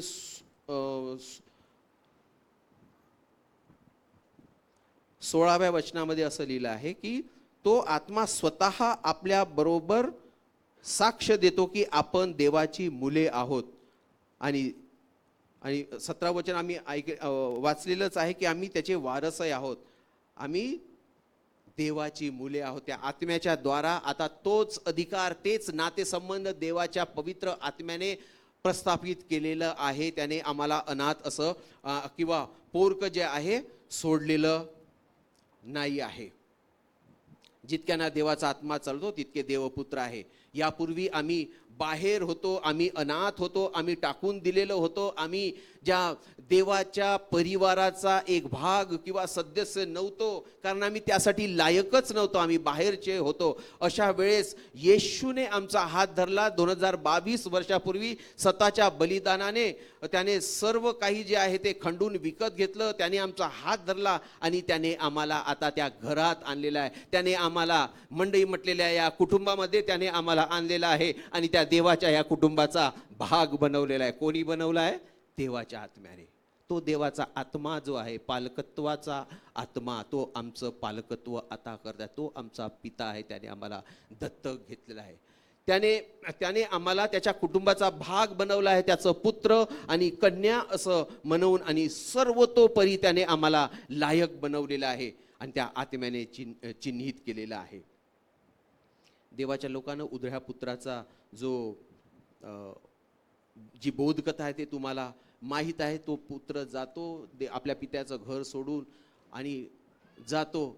तो जेव्हा जात असतो त्याचा मोठा भाऊ त्याला हाक मारत नाही किंवा त्याला थांबवण्याचा प्रयत्न देखील करत नाही. पण जो आम्हाला दत्तक घेणारा आमचा मोठा भाऊ आहे, ज्याचं नाव प्रभू येशू ख्रिस्त आहे, तो आम्हाला हात धरून देवराज्यामध्ये आणतो, त्या देवाच्या कुटुंबामध्ये आणतो, आपल्या पित्याच्या कुटुंबामध्ये आणतो आणि आम्हाला सन्मानाने त्याचं पुत्र आणि कन्या असं बनवून आम्हाला या कुटुंबाचा एक भाग तो बनवतो. बरेचसे लोक आम्हाला थांबवत नाही. त्या उधळ्या पुत्राच्या भावाने सुद्धा त्याला थांबवलं नाही. पण हा जो दत्तक घेणारा जो आमचा पिता आहे, तो आमचा असा आहे, तो आमची काळजी घेतो, तो आम्हाला परत आणतो आणि जो सन्मान आम्ही गमावला तो सर्व सन्मान त्या उधळ्या पुत्राच्या प्रमाणे आम्हाला तो मिळवून देतो. आणि त्या दत्तकपणाच्या आत्म्यामुळे जे आहे आम्ही त्या देवराज्यात देवाचे पुत्र आणि कन्या आणि त्याचे वारस असे झालेला आहोत. आणि हा देवाचा जो आत्मा आहे हा पूर्ण एक तो पिताच आहे, तो पूर्ण पितृत्व आहे, तो फादर इमेज आहे, देवाच्या पूर्ण स्वरूपा अनुरूप तो आहे. म्हणून तो पित्याप्रमाणे जो आहे आमच्या जीवनामध्ये काम करत असतो. याचंच उदाहरण मर्दकयाच्या आणि एस्तेरच्या जीवनातून आम्हाला बघायला मिळते. एस्तेर 2 आणि त्याचे 5 ते 7 दुसरा अध्याय 5 ते 7व्या अध्यायामध्ये आम्हाला बघायला मिळते, शिकायला मिळते कसं मर्दकयाने आपल्या भावाच्या मुलीचा सांभाळ केला, तिला दत्तक त्याने घेतलं आणि आपल्या कुटुंबामध्ये आणलं, आपल्या मुलीप्रमाणे तिला सांभाळलं. आणि जेव्हा त्या राजाचं फरमान निघालं त्या फरमानानुसार तिला त्या राजवाड्यात तयार होऊन आणण्यात आलेलं होतं. आणि आम्हाला त्या सर्व वचनामध्ये बघायला मिळते. आणि राजाच्या मर्जीस किंवा राजाच्या पसंतीस ती आली, ती तयार होऊन आली होती, ती मुळातच रूपवती होती. पण याच्या अगोदर ती काय होती, ती दत्तक होती, ती वाळीत टाकलेली होती, तिचं कुटुंब काय कसं माहीत नाही, पण मर्दखयाने म्हणजे तिच्या काकाने जे आहे तिला त्या मुख्य धारेमध्ये आणलं, त्या राजासमोर तिला प्रस्तुत केलं, उभं केलं पूर्ण तयारीनिशी. आणि जेव्हा ती उभी राहिली, त्या राजाच्या मर्जीस आली, राजाच्या पसंतीस ती पडली आणि ती त्या ठिकाणी राणी झालेली आहे. एस्तेर राणी झालेली आहे. एका दत्तकपणापासून राणी बनण्याचा प्रवास जो आहे तो हा पवित्र आत्मा ज्याने आम्हाला दत्तक घेतला आहे तो करू शकतो. तो यासाठी कारणीभूत आहे. राजासमोर तो आम्हाला आणतो, आम्हाला प्रस्तुत करतो, आम्हाला सर्व त्याच्या सत्वाने आणि तत्वाने तयार करत असतो. जसं त्या दत्तक घेतलेल्या मुलीला म्हणजेच एस्तेर राणी होण्या अगोदर तिला तयार करण्यात आलं की जेणेकरून राजाच्या आम्ही मर्जीस यावं, त्याची दया आणि कृपा त्याचा वर्धस्त आम्हावर व्हावा, त्याच्यासाठी आम्ही निवळलेले जावं. तो आम्हाला म्हणावं, भल्या विश्वासू दासा, तू तू तू माझ्या कुटुंबाचा भाग आहेस, तू माझा आहेस, मी तुला माझा म्हणून ओळखतो. अशी राजाची मर्जी आम्हावर व्हावी, अशी पित्याची मर्जी आम्हावर व्हावी, असे आम्ही लोक आहोत. आणि हे कोण करतो? तो दत्तकपणाचा जो आत्मा आहे तो हे आम्हासाठी करत असतो. हो, तो पवित्र आत्मा आम्हासाठी करत असतो. आणि पवित्र आत्मा एवढंच करत नाही तर आम्ही जे लोक आहेत, आज जगातले लोक आहेत, बऱ्याच तयारामध्ये गुरफटलेले आहेत, ते व्यस्त आहेत. कोणी 2024च्या तयाऱ्यामध्ये आहेत, तर कोणी आपापल्या आर्थिक विवंचनेमध्ये आहेत, कोणी देशाच्या बद्दल, कोणी राज्याच्या बद्दल, कोणी आपल्या कुटुंबाबद्दल, जे काही त्यांच्या योजना आहेत त्यामध्ये आम्ही गुरफडलेलो आहोत. जगातले लोक गुरफडलेले आहे. हे करील, ते करील, असं घेईल, तसं घेईल, हे ते अमुक तमुक फलाना सर्व काही. पण देवाची स्तुती हो, आम्ही कोणत्या तयारीमध्ये आहोत? आम्ही आत्मिक लोक आहोत. देवाने त्याचं वचन सांगितलेलं आहे, येणारा तो येईल, विलंब करणार नाही, माझा नीतिमान विश्वासाने वाचेल. जर तो एक दिवस येणारा आहे तर आमची तयारी काय आहे? का आम्ही सजून नटून त्या राजासाठी, त्या आमच्या वल्लभासाठी तयार आहोत का? त्याच्या इच्छेनुसार, त्याच्या आशा आकांक्षेनुसार का आम्ही तयार आहोत का? का आम्ही त्याला आवडणारी अशी डाग आणि सुरकुत्या विरहित अशी मंडळी, अशी त्याची वधू, अशी त्याची प्रियकर म्हणून का आम्ही आमची लायकी पटवतो काय? आम्हाला आत्मिक परीक्षण करण्याची गरज आहे आणि ते करणं गरजेचं आहे. म्हणजे जेव्हा तो आमचा वल्लभ येईल, त्याच्या संगती तो आम्हाला घेऊन जाईल आणि अनंत काळासाठी जो आहे त्याच्या उजवीकडे आम्हाला बसण्याचं, त्या स्वर्गामध्ये सार्वकालिक जीवन मिळवून त्या स्वर्गामध्ये त्याच्या बाजूला बसण्याचं सौभाग्य आम्हाला मिळणार आहे. आणि त्याच्यासोबत अनंत काळासाठी राहणं हे चांगलं आहे. आणि म्हणून तो येणारा जर येत आहे तर आम्ही आपली तयारी केली पाहिजे. आणि त्याची तयारी करण्यासाठी सहाय्य कोण करत आहे आता? देवाचा आत्मा, पवित्र आत्मा. कारण त्याने आम्हाला दत्तक घेतलं आहे आणि तो आमच्या अशा रीतीने आमची तयारी तो करत आहे. योहान 14:18 मध्ये देवाचं वचन सांगते की मी तुम्हाला अनाथ आणि एकटे असे कधीच सोडणार नाही, मी जातो आणि मी येतो. तोच आत्मा जे आहे, विसार असा आत्मा देवाने आम्हाला दिलेला आहे. आणि हे स्पष्ट एका छोट्याशा गोष्टीद्वारे आम्ही याला चांगल्या रीतीने समजू शकतो. प्रियानो, एक दुकानदार असतो, त्याच्या दुकानामध्ये बऱ्याच काही गोष्टी असतात, काही चांगल्या गोष्टी असतात म्हणून तो एकदम समोर डिस्प्ले करून ठेवलेल्या असतात. आणि त्याच्यातच काही ट्रान्सपोर्टमध्ये तुटफूट झालेल्या असतात, डॅमेज झालेल्या असतात म्हणून त्या दुय्यम दर्जाच्या असतात म्हणून त्या थोड्याशा बाजूला ठेवलेल्या असतात.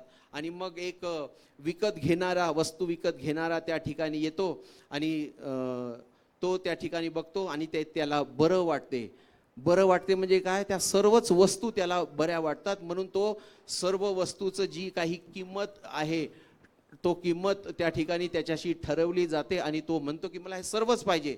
तो दुकानदार जो आहे तो म्हणजे त्याला आश्चर्य वाटते की ह्या तर डॅमेज आहे म्हणूनच तर मी त्याला दिलेला म्हणजे बाजूला काढून ठेवला आहे. तुम्हाला या सर्व कशाला पाहिजे? नाही, मला तेही पाहिजे आहेत. आणि म्हणून त्यांचं जे काही डीलिंग आहे त्याला नवल वाटते त्या दुकानदाराला, अरे हा कसल्या प्रकारचा मनुष्य आहे. त्या पण वस्तू घेऊन आणि फार चांगल्या मोलभाव देऊन जो आहे मोठ्या किमतीमध्ये तो या सर्व वस्तू घेत आहे. फक्त तो सांगतो की ओके, ह्या सर्व वस्तू मला द्या, मी त्यांचा योग्य मोबदला तुम्हाला देतो. आणि तो त्यांना मोबदला देतो आणि तो सांगतो की आता मी जातो, मी परत येईपर्यंत ह्या वस्तू तुम्हाला सांभाळून ठेवायच्या आहे. तो दुकानदार खूप तो तर मुळातच आपल्या सर्व तुटक्या फुटक्या वस्तू सुद्धा त्यासोबत गेलेल्या आहेत चांगल्यासोबत, म्हणून त्याचा आनंद त्या दुकानदाराला असतो. आणि हे कसलं डीलिंग आहे म्हणून त्याच्या दृष्टीने फार चांगलं डीलिंग झालंय म्हणून तो आनंदी असतो. पण हा म्हणतो की ओके, मी जेव्हा येणार तेव्हा मी घेऊन जाणार आहे, तोपर्यंत त्या तुमच्याजवळ सुरक्षित ठेवा, सांभाळून ठेवा. कोणीतरी येईल, मी येईल किंवा कोणीतरी येईल आणि ते जेव्हा येईल त्यासाठी एक खून म्हणून तो काहीतरी त्याच्याजवळ देतो. तो जो आला, जो कोणी येणार माझ्या नावाने किंवा जी काही खून त्याच्याजवळ तुम्ही मागा आणि ती खून जर त्याने पटवून दिली तर ह्या सर्व वस्तू त्याच्याजवळ द्या, असं म्हणून तो त्या ठिकाणी चालला जातो. आणि मग एके दिवशी ज्याबद्दल आपण शिकत आहोत तो देवाचा पवित्र आत्मा येतो आणि त्या सर्व गोष्टी पाहिजे म्हणून तो क्लेम करतो. दुकानदार त्याला म्हणतो की नाही, कशावरून त्या तुझ्या आहेत, काय कशावरून त्या तुझ्या आहेत? मला तर त्या मनुष्याने सांगितलेलं आहे की कोणीतरी येईल पण ते खून पटवली पाहिजे. तर काय तुमच्याजवळ ते खून आहे? तर तो जे आहे, जे त्या सुरुवातीच्या विक्रेत्याने जे आहे खरीददाराने जी काही खून सांगितली ती खून पटवून देतो आणि त्या विक्रेत्याला ती खून पटते आणि तो मान्य होतो आणि त्या सर्व वस्तू त्याच्या हातात देतो. आणि त्या सर्व वस्तू आता जो दुसरा मनुष्य आला आहे त्या ठिकाणी त्याच्या आता झालेल्या आहे. विक्रेता करणारा जो आमचा पिता, ज्याचं सर्व काही आहे, आकाश आणि पृथ्वी त्याचं आहे, प्रभू येशू ख्रिस्त, ज्याने आपलं बहुमूल्य रक्त देऊन सर्व काही खंडून विकत घेतलेला आहे. आणि तो म्हणतो की मी जातो आणि मी येतो. विसार असा आत्म्याद्वारा आम्ही चिन्हित झालेला आहे, जोपर्यंत तो परत येणार नाही. आणि मध्यस्थीच्या काळामध्ये प्रभू येशू ख्रिस्त त्या पवित्र आत्म्याला, जो दुसरा विक्रेता आहे, जो आपली त्या येशूने जी खून सांगितली ती खून पटवून देतो आणि ती सर्व जी आहे आम्ही त्यांना तो आता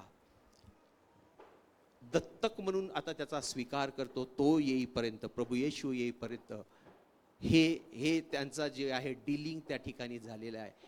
या कथेद्वारा आम्ही समजू शकतो की देव आमची कशा रीतीने काळजी घेतो, कशा रीतीने देवाचा आत्मा जो आहे आमची काळजी घेतो, कसं आम्हाला सांभाळतो. आम्हाला कधीच अनाथ असं पोरकं तो सोडणार नाही. म्हणून प्रभू येशू ख्रिस्त या वचनामध्ये 14:18 योहान 14:18 मध्ये म्हणतो की मी तुम्हाला अनाथ असे एकटे सोडणार नाही, मी जातो आणि मी येतो. तो गेला आणि पवित्र आत्मा आला आणि त्याने आमचा कैवार घेतलेला आहे. त्याला कैवारी आत्मा असं म्हटलेलं आहे, कारण तो कैवार घेणारा आहे, मध्यस्थी करणारा आहे आणि तो आता आमची काळजी घेत आहे. तो आमचा हंगामी, आत्ता सद्य परिस्थिती असणारा देव परमेश्वर आहे, आमची काळजी घेणारा तो आमचा देव परमेश्वर. आणि अशा रीतीने जो आहे आमचा देव परमेश्वर काळजी घेत असतो. हे सर्व देवाचे जे आहेत चार जे आहे पितृत्वाचे 4 वेगवेगळे कॅरेक्टर, गुणधर्म, रोल्स, भूमिका जे आहेत, अशा भूमिकामधून देव कार्य करत असतो. एक स्वर्गीय पिता त्याच्या भूमिकेमध्ये, एक जगिक पिता आम्ही जे आहोत ते आम्ही आमच्या भूमिकामध्ये आम्ही कार्य करत असतो. एक आमचा आत्मिक पिता, आत्मिक वडील, आत्मिक अधिकारी जे आहेत ते या देवाच्या या व्यवस्थेमध्ये काम करत असतात. आणि एक दत्तकपणाचा आत्मा जो आम्हाला मिळाला, तो पवित्र आत्मा, तोही आता जो आहे एक प्रत्यक्ष परमेश्वर म्हणून तो कार्य करत असतो. तर हे देवाची कार्य करण्याची पद्धत आहे. आणि हे सर्व होत असताना आता मला तुम्हाला त्या संबंधाविषयी, पित्याविषयी शिकलो, एवढ्याने होणार? आम्ही कुटुंबामध्ये, आम्ही त्या कुटुंब मग ते मंडळी असो किंवा आम्ही या पृथ्वीवर राहणारा आमचं कुटुंब, आमचं घर असो, घरामध्ये माता पिता नातेवाईक, इतर नातेवाईक, या संबंधाने आम्ही जुळल्या गेलेलो आहोत. देवाचं वचन या आम्हाला बरेचदा शिकवते. मलाकी 1:6 मध्ये देवाचं वचन शिकते, मी जर पिता आहे तर माझा सन्मान कुठे आहे. देवाच्या 10 आज्ञेपैकी एक आज्ञा, आपल्या माता पित्याचा सन्मान कर.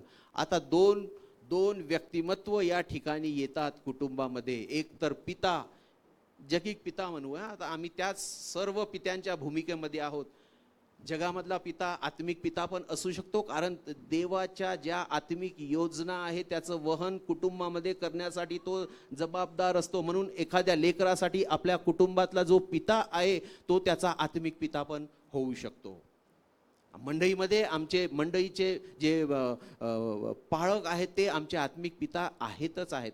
पण आत्मिक पित्याचं स्वरूप कुटुंबामध्ये आम्ही जे पिता आहोत त्या पित्यामधून सुद्धा आपल्या पुत्रांना बघायला मिळते, कारण त्या जबाबदारीचं काम आहे आणि पित्याने ते करायचं असते. पण त्यामध्ये पुत्र सुद्धा तेवढ्याच रीतीने जुळलेला आहे, कारण हे नातेसंबंध आहे आणि त्या सर्व योजना दोघांच्या बाबतीत घडत असतं. जसं पौलाशिवाय तिमोथी नाही, तसं तिमोथ्याशिवाय पौल सुद्धा नाही. आणि म्हणून हे सर्व होत असताना देव त्याचं पितृत्व सिद्ध करत असतो आणि सर्व करत असताना त्या पित्याला जो आहे त्रास होत असतो.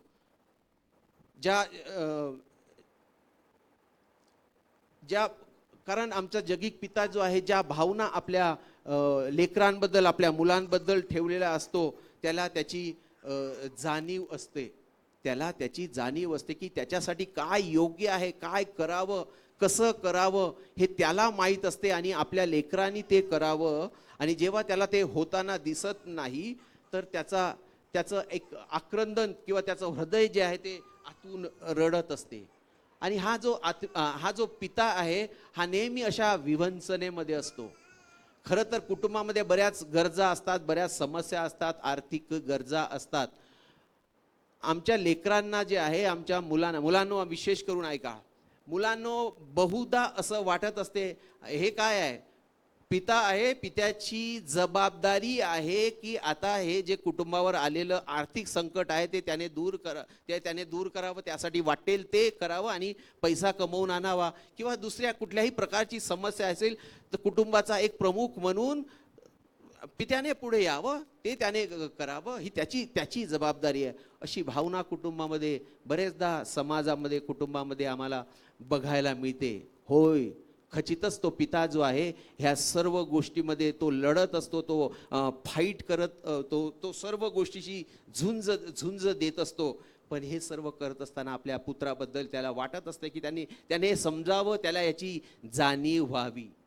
आणि जेव्हा जाणीव होत नाही, म्हणून तो म्हणतो की पित्याचा सन्मान कुठे आहे. जेव्हा त्या रिलेशनशिपमध्ये एकमेकाबद्दलचा आदर सन्मान जेव्हा नसतो, तेव्हा मग ते एकतर्फी सर्व काही चालते आणि सर्व काही जे कुटुंब जे आहे विस्कळीत होते. तर त्या पित्याचा जो कळवळ आहे, तर पित्याचा जो भावनिक आटापिटा जो आहे ते समजण्याची गरज आहे. अशा अंतकरणाने, हृदयाने जो पिता आहे नेहमीच कोंडीत सापडलेला असतो. कुटुंबामध्ये जेव्हा द्विधा परिस्थिती निर्माण होते, देवाच्या वचनानुसार सर्व काही घडत नाही, कारण सर्व आपापल्या मर्जीप्रमाणे फाटे फोडून वागतात, चालतात, तेव्हा मग अशा समस्या निर्माण होते. बरेचदा आम्ही बघतो, जी माता आहे, आईला तर रडता येते, आपलं दुःख जे आहे, आपली विवंचना जी आहे त्या अश्रूद्वारे ती कदाचित प्रस्तुत करू शकते. पण पिता काय करणार, बाप काय करणार, बापाला तर रडता सुद्धा येत नाही. अशा रीतीने तो जो आहे कोंडीत सापडलेला असतो. असे उदाहरणं जे आहेत वचनामध्ये आहे. याकोब, योसेफ, उत्पत्तीच्या 37व्या अध्यायामध्ये त्या दोघांबद्दल सांगितलेलं आहे. जेव्हा ते वृत्त त्या याकोबाला कळते की आपला योसेफ आपल्यापासून दूर गेला आहे, त्याला तो मारण्यात आला, तो जगा रक्ताने माखलेला जेव्हा त्याला दाखवण्यात येतं, फार शोक करतो आणि शोका खातर तो एक वाक्य किंवा एक वचन त्या ठिकाणी बोललेलं, म्हणजे तू अधोलोकात असशील तर त्या अधोलोकापर्यंत मी येईल. हे पित्याचं हृदय आहे. म्हणजे तो आपल्या पुत्रावरील प्रेमा खातर अधोलोकापर्यंत सुद्धा जाण्यास तयार आहे. हे पित्याचं हृदय आहे. वाटेल ते सहन करण्यासाठी, वाटेल त्या ठिकाणी जाण्यासाठी आपल्या पुत्रासाठी जो आहे तो तयार असतो. असा तो पिता आहे, असं त्याचं हृदय आहे. अशा रीतीने तो घडवलेला बनवलेला आहे, हे समजणं गरजेचं आहे. दावीद, अबशलोन आम्ही जेव्हा अभ्यास करतो 2 शमूएल 15व्या अध्यायामध्ये 18व्या अध्यायामध्ये, तर तो काही एवढा चांगला नव्हता असं अभ्यास केल्यानंतर आम्हाला कळते. तो एक ॲक्टिंग करणारा होता. जे देवाचे लोक अर्पण घेऊन यायचे, तो त्यांच्याशी चांगला वादविवाद, म्हणजे चांगला बोलायचा, चांगल्या रीतीने संभाषण करायचा.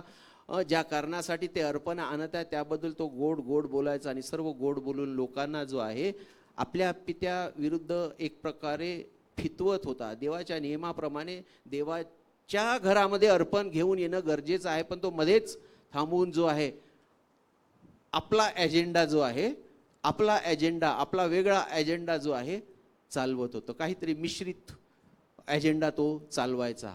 आणि पुढे जाऊन वचनामध्ये असं सांगितलेलं आहे की तो आपल्या बापावरच, आपल्या पितावरच त्यांच्या सैन्याशी त्याचं युद्ध झालं आणि दाविदाने आपल्या योद्ध्याला पाठवून आपल्या पुत्राचा वध त्या ठिकाणी झालेला आहे. आणि तेव्हा ते बातमी त्याला येते, ती न्यूज त्याला मिळते की आपल्या पुत्र जो आहे या आपल्या योद्ध्याद्वारा युद्धामध्ये मारल्या गेलेला आहे. तो मोठ्या रीतीने रडला, केविलवाना होऊन रडला असं त्या ठिकाणी वचन सांगते. आपल्या पुत्रासाठी तो हाय म्हणून तो रडलाय. अशा रीतीने त्याने शोक केला आणि त्या शोकामध्ये तो त्या ठिकाणी वचन आहे, तो म्हणत आहे की तू जिथे असेल तिथपर्यंत मी येण्यासाठी तयार आहे. हाय अबशलोमा, हाय, मी तुझ्या जवळ येण्यासाठी तयार आहे. हे पित्याचं प्रेम आहे. अशा रीतीने जो पिता आहे, आपला पुत्र काही का करोना तो त्याला चांगलाच वाटत असतो.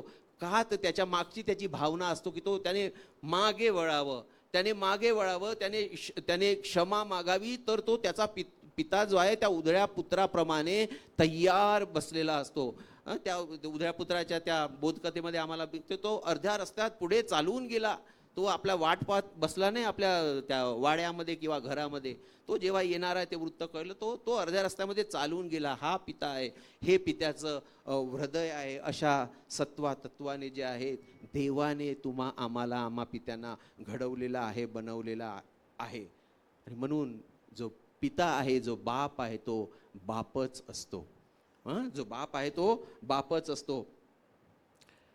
सायकॉलॉजीच्या दृष्टीने जे वेगवेगळे बेंचमार्क किंवा यार्डस्टिक मोजमापाचा एक परिणाम ठरण्या गेलेला आहे मनुष्याच्या किंवा लेकरांच्या वयोमानाप्रमाणे त्यांची मानसिकता कशी बदलते हे मी तुम्हाला एक सांगतो. हे माझ्या अभ्यासात आलेलं आहे. जेव्हा आमचा पुत्र किंवा कन्या, आमचं जे मूल आहे, जेव्हा जे 4 वर्षाचं असते तेव्हा त्याला वाटत असते आपल्या पित्याबद्दल की माझ्या पित्याला सर्व काही, माझा पिता जो आहे तो सर्व काही जाणतो. जेव्हा तो 8 वर्षापर्यंतचा होतो तेव्हा तो त्याचा असा समज होतो, माय डॅडी इज स्मार्ट. तो फारच स्मार्ट आहे. स्मार्ट म्हणजे चेहऱ्यामोहऱ्याने नाही, सर्व काही एकंदरीत व्यक्तिमत्वाने तो स्मार्ट आहे. तो सर्व काही करू शकतो अगदी चांगल्या रीतीने, जसं कोणाला जसं पाहिजे तसं. जे काही मोजमाप आहे, मापदंड ठरलेले आहेत त्याप्रमाणे जसं पाहिजे तसं माझा पिता जो आहे तो करू शकतो 8 वर्षापर्यंत. 4 वर्षाचा जो आहे त्याला सर्व काही येते, पण तो स्मार्टली सर्व काही करू शकतो. 8 वर्षाच्या मुलाचं हे जे आहे मापदंड आहेत. 12 वर्षापर्यंतचा तो जो होतो, कदाचित हे बापाला माहीत असेल किंवा नसेल, गरजेचं नाही. कदाचित हे नसेल, माझ्या बापाला माहीत नसेल. 12 वर्षाचं जेव्हा होतो तो, तेव्हा तेव्हा त्याची जी विचार करण्याची पद्धत अशा अशा रीतीने बदलते. 16व्या वर्षापर्यंत जेव्हा येतो, माझ्या बापाला तर काही कळत नाही. हा मोबाईल किंवा हा कॉम्प्युटरही चालवू शकत नाही. काय एवढं आहे त्याच्यात? हे असं असं असं चालू करायचं, असं हे करायचं, आपोआप सर्व काही येत असते. हे साधंही कळत नाही. अशा भावनेमध्ये तो 16 वर्षापर्यंत जे येतो, अशा रीतीने तो जगत असतो. जेव्हा तो 21 वर्षापर्यंत येतो, अरे तुम्हाला याची काही सवय नाही, ये आपके बस की नहीं है, ये आप छोड़ दो, उसको रहने दो, आप उसको टच ही मत करो, आपके बस की नहीं है, आप तुमच्या लायकीचं नाही ते. 21 इयर पर्यंत पहा. आणि मग जेव्हा तो 30 वर्षापर्यंत होतो, आता हा 30 वर्ष म्हणजे कसा काळ आहे, तोपर्यंत थोडंसं लग्न वगैरे झालेलं असते, त्याचं शिक्षण संपलेलं असते, मग तो नोकरी किंवा जे काही आहे त्यामधल्या अवस्थेमध्ये त्याचं थोडं होतं. आणि तो ज्या काही आतापर्यंतच्या भावनेमध्ये जगत आला, वागत आला, आता थोडेसे कुठेतरी चटके बसायला लागतात. मग आता त्याला आपल्या पित्याची आठवण येत असते. आणि त्या वर्षाच्या काळामध्ये 30 इयरच्या एजमध्ये जेव्हा येतो, मग तो यार बापाप्रमाणे, आपल्या डॅडप्रमाणे विचार करायला पाहिजे, अशी त्याची विचारसरणी आहे. अशा रीतीने त्याची बौद्धिकता जी आहे काम करणं सुरू करते. नाही, माझा बाप जे तेव्हा जो म्हणाला होता ना, तेव्हा तो ज्याप्रमाणे तो विचार करत होता ना, ते बरोबर आहे. आता याची त्याला पूर्ती कल्पना होते आणि अशा रीतीने तो विचार करू लागतो. जेव्हा तो 40 पर्यंत येतो ना, आता बरेच काही निर्णय घ्यायचे आहे, पण नाही नाही नाही नाही, डॅड को पूछना पडेगा. जेव्हापर्यंत पप्पा जे आहे हे अप्रूव्ह करणार नाही, होय म्हणणार नाही, त्यांच्याशी जाऊन सल्ला मसलत केली पाहिजे. जर त्यांचा सुद्धा निर्णय घेतला पाहिजे. हे माहीत आहे, हे चांगलं आहे, मला कळते, पण त्यांचा निर्णय काय आहे हे माहिती, त्यांचाही निर्णय घेतला पाहिजे. त्यांच्याशी सुद्धा ही बाब जे डिस्कस केली पाहिजे, सल्ला घेतला पाहिजे. आता तो सल्ला घेतो जेव्हा 40 पर्यंत येतो. आता असं आहे, जेव्हा एखाद्या मुलाचा मुलगा 40 पर्यंत येतो, तर तो 65 70च्या घरात असेल तो पिता. मग आता त्याच्या सुद्धा, या पित्याच्या सुद्धा तिकडे जाण्याच्या जी वेळ आहे ती जवळपास म्हणजे झालेली असते. मग आता 50च्या घरात जेव्हा हा मुलगा येतो, तेव्हा 50च्या घरामध्ये जेव्हा येतो, तर माझी इच्छा होती की हे मी डॅडला जे विचारला पाहिजे, कारण ते स्मार्ट आहेत. त्यांचे निर्णय, त्यांची विचार करण्याची पद्धत जी आहे ते पूर्ण अनुभवातून गेलेली आहे. त्यांना नक्कीच हे माहीत असली पाहिजे. आणि मी प्रत्येक निर्णय, प्रत्येक बाबतीत त्यांचा सल्ला घेतलाच पाहिजे. म्हणून मी माझ्या पित्याजवळ जाईल आणि त्यांचा सल्ला घेईल, अशा विचारात असतो. काही लोकांचे पिता हा सल्ला देण्यासाठी, सल्ला मसलत करण्यासाठी असतात, काहीचे नसतात. ज्यांचे पिता अशा स्थितीमध्ये आहेत, ते लेकरं सौभाग्यवान, म्हणजे भाग्यवान आहेत. आणि ते आपल्या पित्याजवळ जाऊन सल्ला मसलत करू शकतात आणि त्यांना त्यांची जाणीव त्या काळामध्ये झालेली असते. आणि जेव्हा तो 60च्या घरात येतो, आता तो जेव्हा एकेकाळी तो म्हणत होता की माझ्या बापाला काही कळत नाही, आउटडेटेड आहे, आजच्या युगाप्रमाणे त्याला काही कळत नाही. आता तो म्हणतो माझ्या बापाला सर्व काही माहीत आहे, सर्व ज्ञान आहे, सर्वज्ञ तो आहे देवाप्रमाणे. त्याला सर्व इन्फॉर्मेशन आहे, सर्व अनुभवातून गेलेला आहे. त्याला कॉम्प्युटर काय, मोबाईल काय, तर कीबोर्डवाला नाही, त्याला स्मार्ट मोबाईल पाहिजे. तो सर्व काही ॲप हे ते डाउनलोड करू शकतो. एव्हरीथिंग पूर्ण काही आजच्या इन्फॉर्मेशन टेक्नॉलॉजीशी तो जोडला आहे. त्याची अशी भावना होते 60व्या वर्षापर्यंत येईस्तोवर की माझ्या बापाला सर्व काही माहीत आहे. 70व्या वर्षी येईपर्यंत त्या बापाने जे आहे त्याला सर्व काही जर माझा बाप तो या भावनेत असतो, जर माझा बाप आज असता आणि आहे, तर मी त्याच्यासाठी सर्व काही केलं असतं, सर्व काही दिलं असतं. या भावनेमध्ये तो येतो, पण फार उशीर झालेला असतो. फार उशीर झालेला असतो. म्हणून जेव्हा वचन सांगते की आपल्या मातापित्याचा सन्मान करा, सन्मान करण्यामध्ये सर्व काही आहे, त्यांची काळजी घेणं आहे.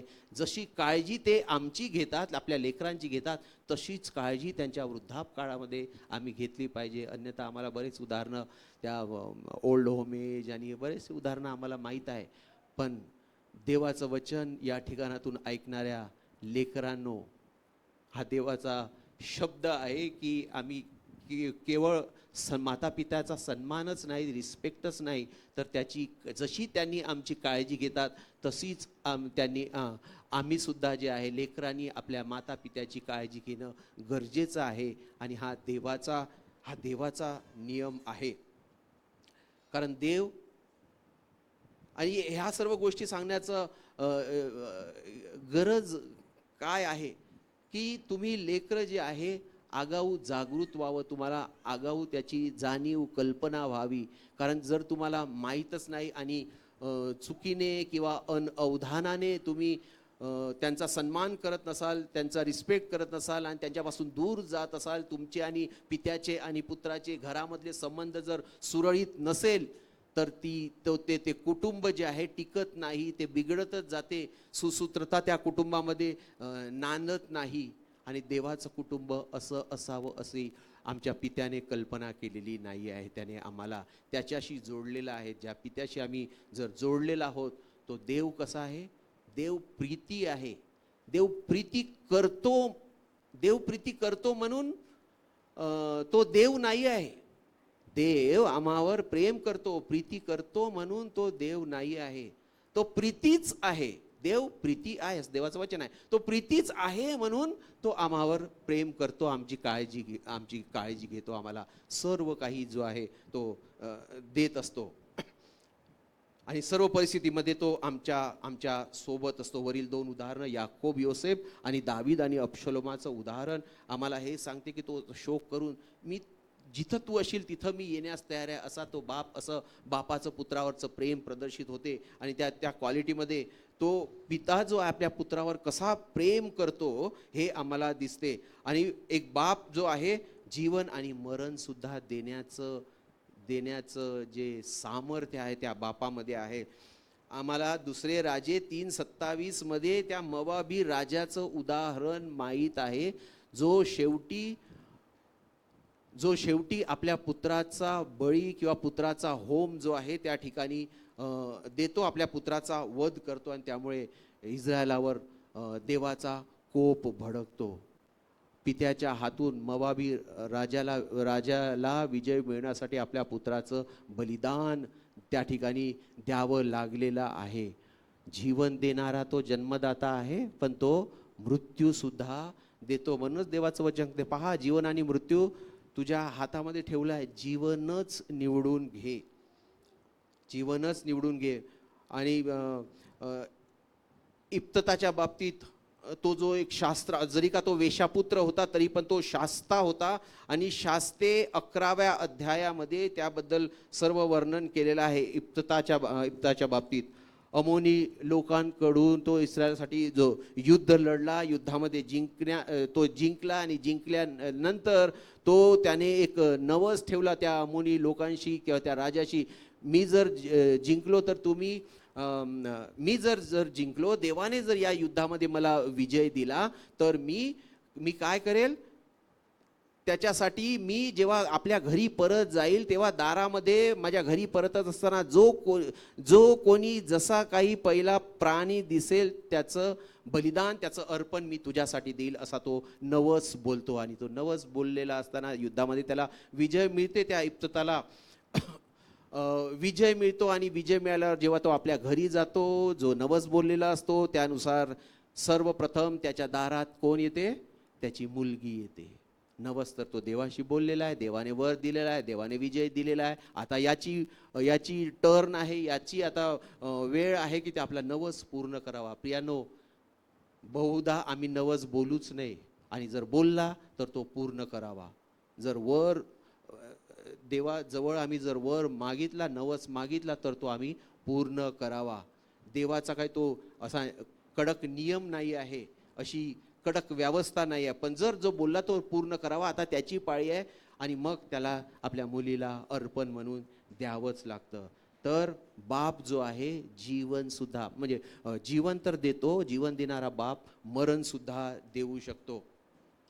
आम्ही आमच्या जीवनामध्ये आम्ही बघतो, जेव्हा आमचे पुत्र आमचे कन्या आमच्या मनानुसार वागत नसतात, तर अनावधानाने आमच्या तोंडातून त्यांच्याबद्दल शाप, चुकीच्या भावना, चुकीचे विचार निघत असतात. मला तुम्हाला सांगू द्या, हे कधीच असं होता कामा नये. हो, तुमचा जो आहे भावनिक जळफळाट होतो, तुमच्या भावना जळल्या जातात, भावनिक उद्रेक होतो, कारण ते जरी का तुमच्या मनानुसार झालं नाही, पण तुम्हाला माहीत असते की जो मुलगा जो करत आहे ते चुकीचं आहे, चुकीचं वागणं आहे, त्याने परत फिरावं, त्याने क्षमा मागावीत, त्याने समेट करावात किंवा विचारावत, म्हणून विचार घ्यावा, सल्लामसलत करावी, अशा भावनेमध्ये एक पिता असतो, म्हणून आपल्या पुत्राबद्दल त्यांचा कन्सर्न असतो, म्हणून भावनिक रीतीने ते जुळलेले असतात, म्हणून म्हणून चुकीने अनावधानाने त्यांच्याबद्दल काही आमच्या मुखातून निघलं, तर ते त्यांच्यासाठी शापाचं कारण होते. बरेच प्रोग्रेस न पावलेले अपयशामध्ये आपले पुत्र आणि कन्या जगताना दिसतात. आम्ही आज जर हे वचन तुम्हापर्यंत पोहोचलं आहे बापांनो, आम्हाला ते चेक करण्याची गरज आहे. ते असे सर्व शाप चुकीच्या आमच्या भावनेचा उद्रेक होऊन आमच्या पुत्र कन्यांवर आलेला आहे, ते चेक करून आम्ही ते शापांना येशूच्या नावात, येशूच्या रक्ताने तोडावे, त्यांना मुक्त करावं, त्यांना बंधनमुक्त करावं, म्हणजे ते स्वतंत्र जीवन जगू शकतील. आम्ही हे चेक करण्याची गरज आहे, ते अजूनही अपयशात आहेत का, देवाविरुद्ध देवाशिवाय जीवन जगत आहेत का. पण आमची कदाचित ही पद्धत चुकीची असू शकते. आम्ही देवाजवळ राखून राहूत, योग्य पद्धत देवाला विचारून त्यांच्याशी कसं डील करावं ही माहिती करण्याचा आम्ही प्रयत्न करावा. देवाच्या हातामध्ये ही बाब आम्ही सोपवून द्यावी, म्हणजे तो त्यांची काळजी घेईल. बापाचं खरं प्रेम आम्हावर असते, म्हणून तो आमची काळजी घेत असतो, आणि त्या बापाने आम्हाला वारस असं बनवलेलं आहे. उधळ्या पुत्राच्या जीवनातून आम्हाला बघायला मिळते सर्व संपत्ती, त्याने सर्व संपत्तीचा वाटा आपल्या बापाकडून घेऊन तो आपलं घर सोडून निघून गेला, आणि मग तिकडे पार्ट्या करत बसला. कुठे पार्ट्या करत बसला? कोणासोबत पार्ट्या करत बसला? डुकरांच्या त्या घाणीमध्ये, डुकरांसोबत. डुकरं जिथे पाळल्या जातात त्या अशा जागेमध्ये तो, त्याच्यासाठी ती पार्टी होती. जे ते खायचे तो आता खायचे. आता ती परिस्थिती त्याच्यावर ओढवलेली आहे आपल्या पित्याच्या घरून निघून गेल्यामुळे. या गोष्टीचा जेव्हा आम्ही विचार करतो ना, आम्हाला अजून एक वेगळी गोष्ट जी आहेत, आम्हाला कुटुंबामध्ये आपल्या लेकरांना मार्गदर्शन करताना या बोधकथेतून एक वेगळी गोष्ट शिकायला मिळते. त्याला त्या पार्टीचा आनंद घ्यायचाच होता. त्या पार्टीमध्ये त्याच्या मनामध्ये ते कुठंतरी ते बिंबवल्या गेलेलं होतं. म्हणजे कदाचित जर त्याची संगत जी आहे ते चुकीची असेल, ती पार्टी होण्याच्या अगोदर त्याला सुरुवातीला बापाच्या पित्याच्या घरामध्ये असताना सुद्धा चुकीच्या मित्र संगतीमुळे, चुकीच्या नातेसंबंधामुळे, कदाचित मला माहीत नाही, पण देवाचं वचन तो एक संबंध जोडत आहे.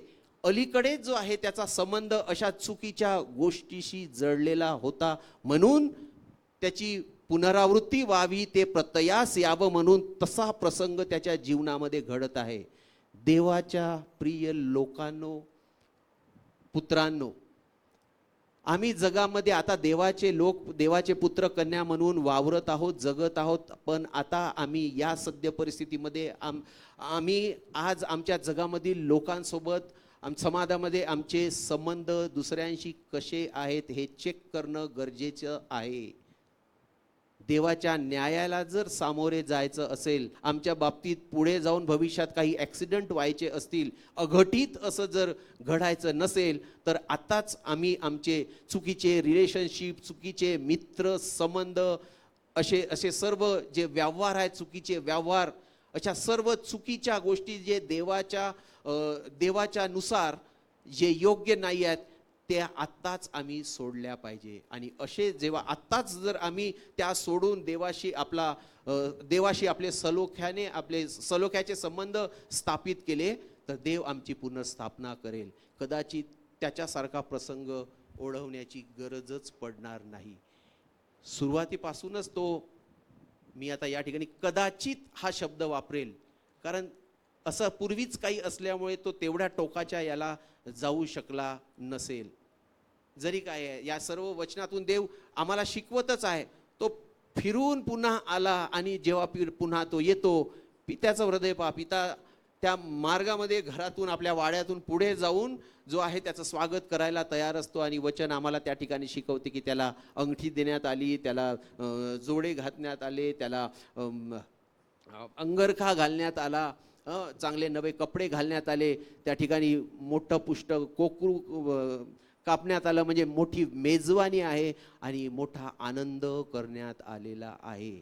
जेव्हा देवराज्यामध्ये पुन्हा फिरून एक आत्मा किंवा एक येतात, पुन्हा ते नातेसंबंध जेव्हा देवराज्याशी जोडले जातात, प्रस्थापित होतात, तेव्हा स्वर्गामध्ये मोठी पार्टी, मोठा आनंद, हर्ष जो आहे, जल्लोष जो आहे साजरा होत असतो.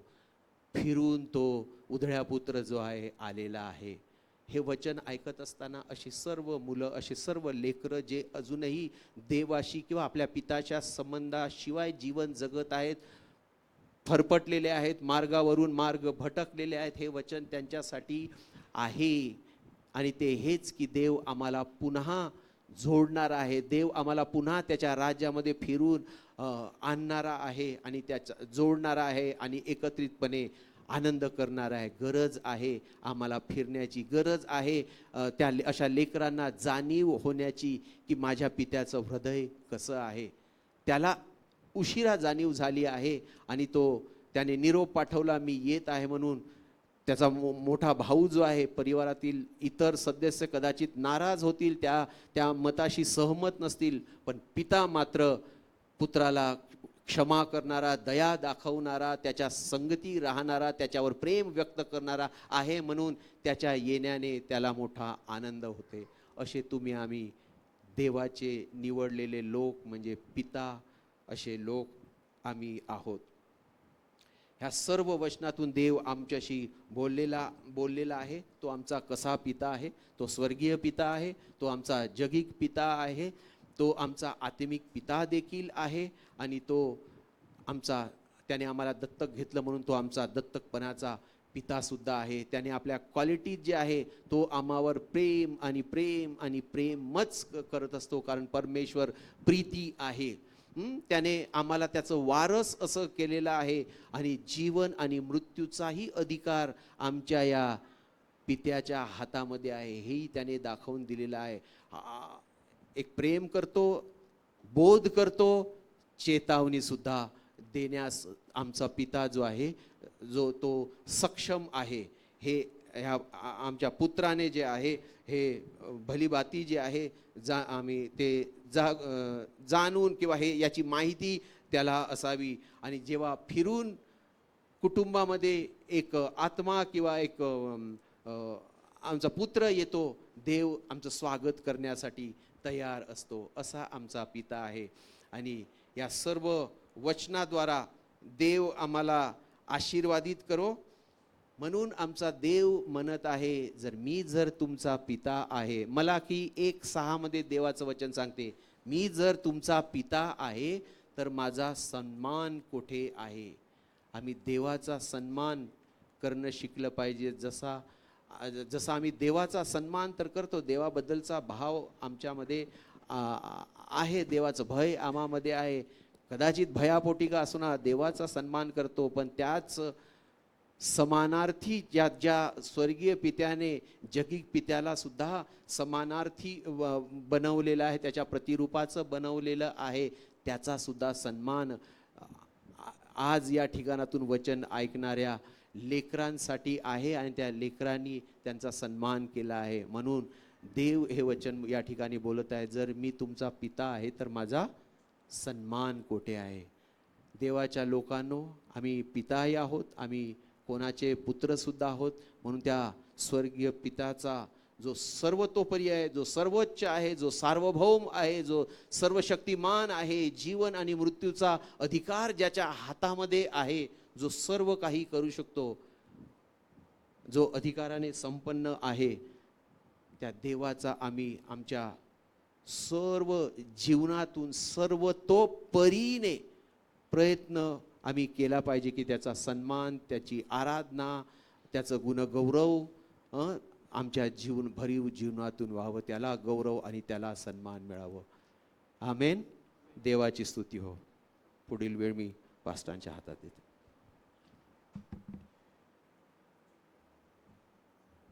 हालेलुया. परमेश्वराच्या पवित्र नावाला यास आपण धन्यवाद देऊयात. आपले डोळे यास आपण बंद करू. प्रार्थनेच्या अंतःकरणाने आपल्या देवाला आपण समर्पित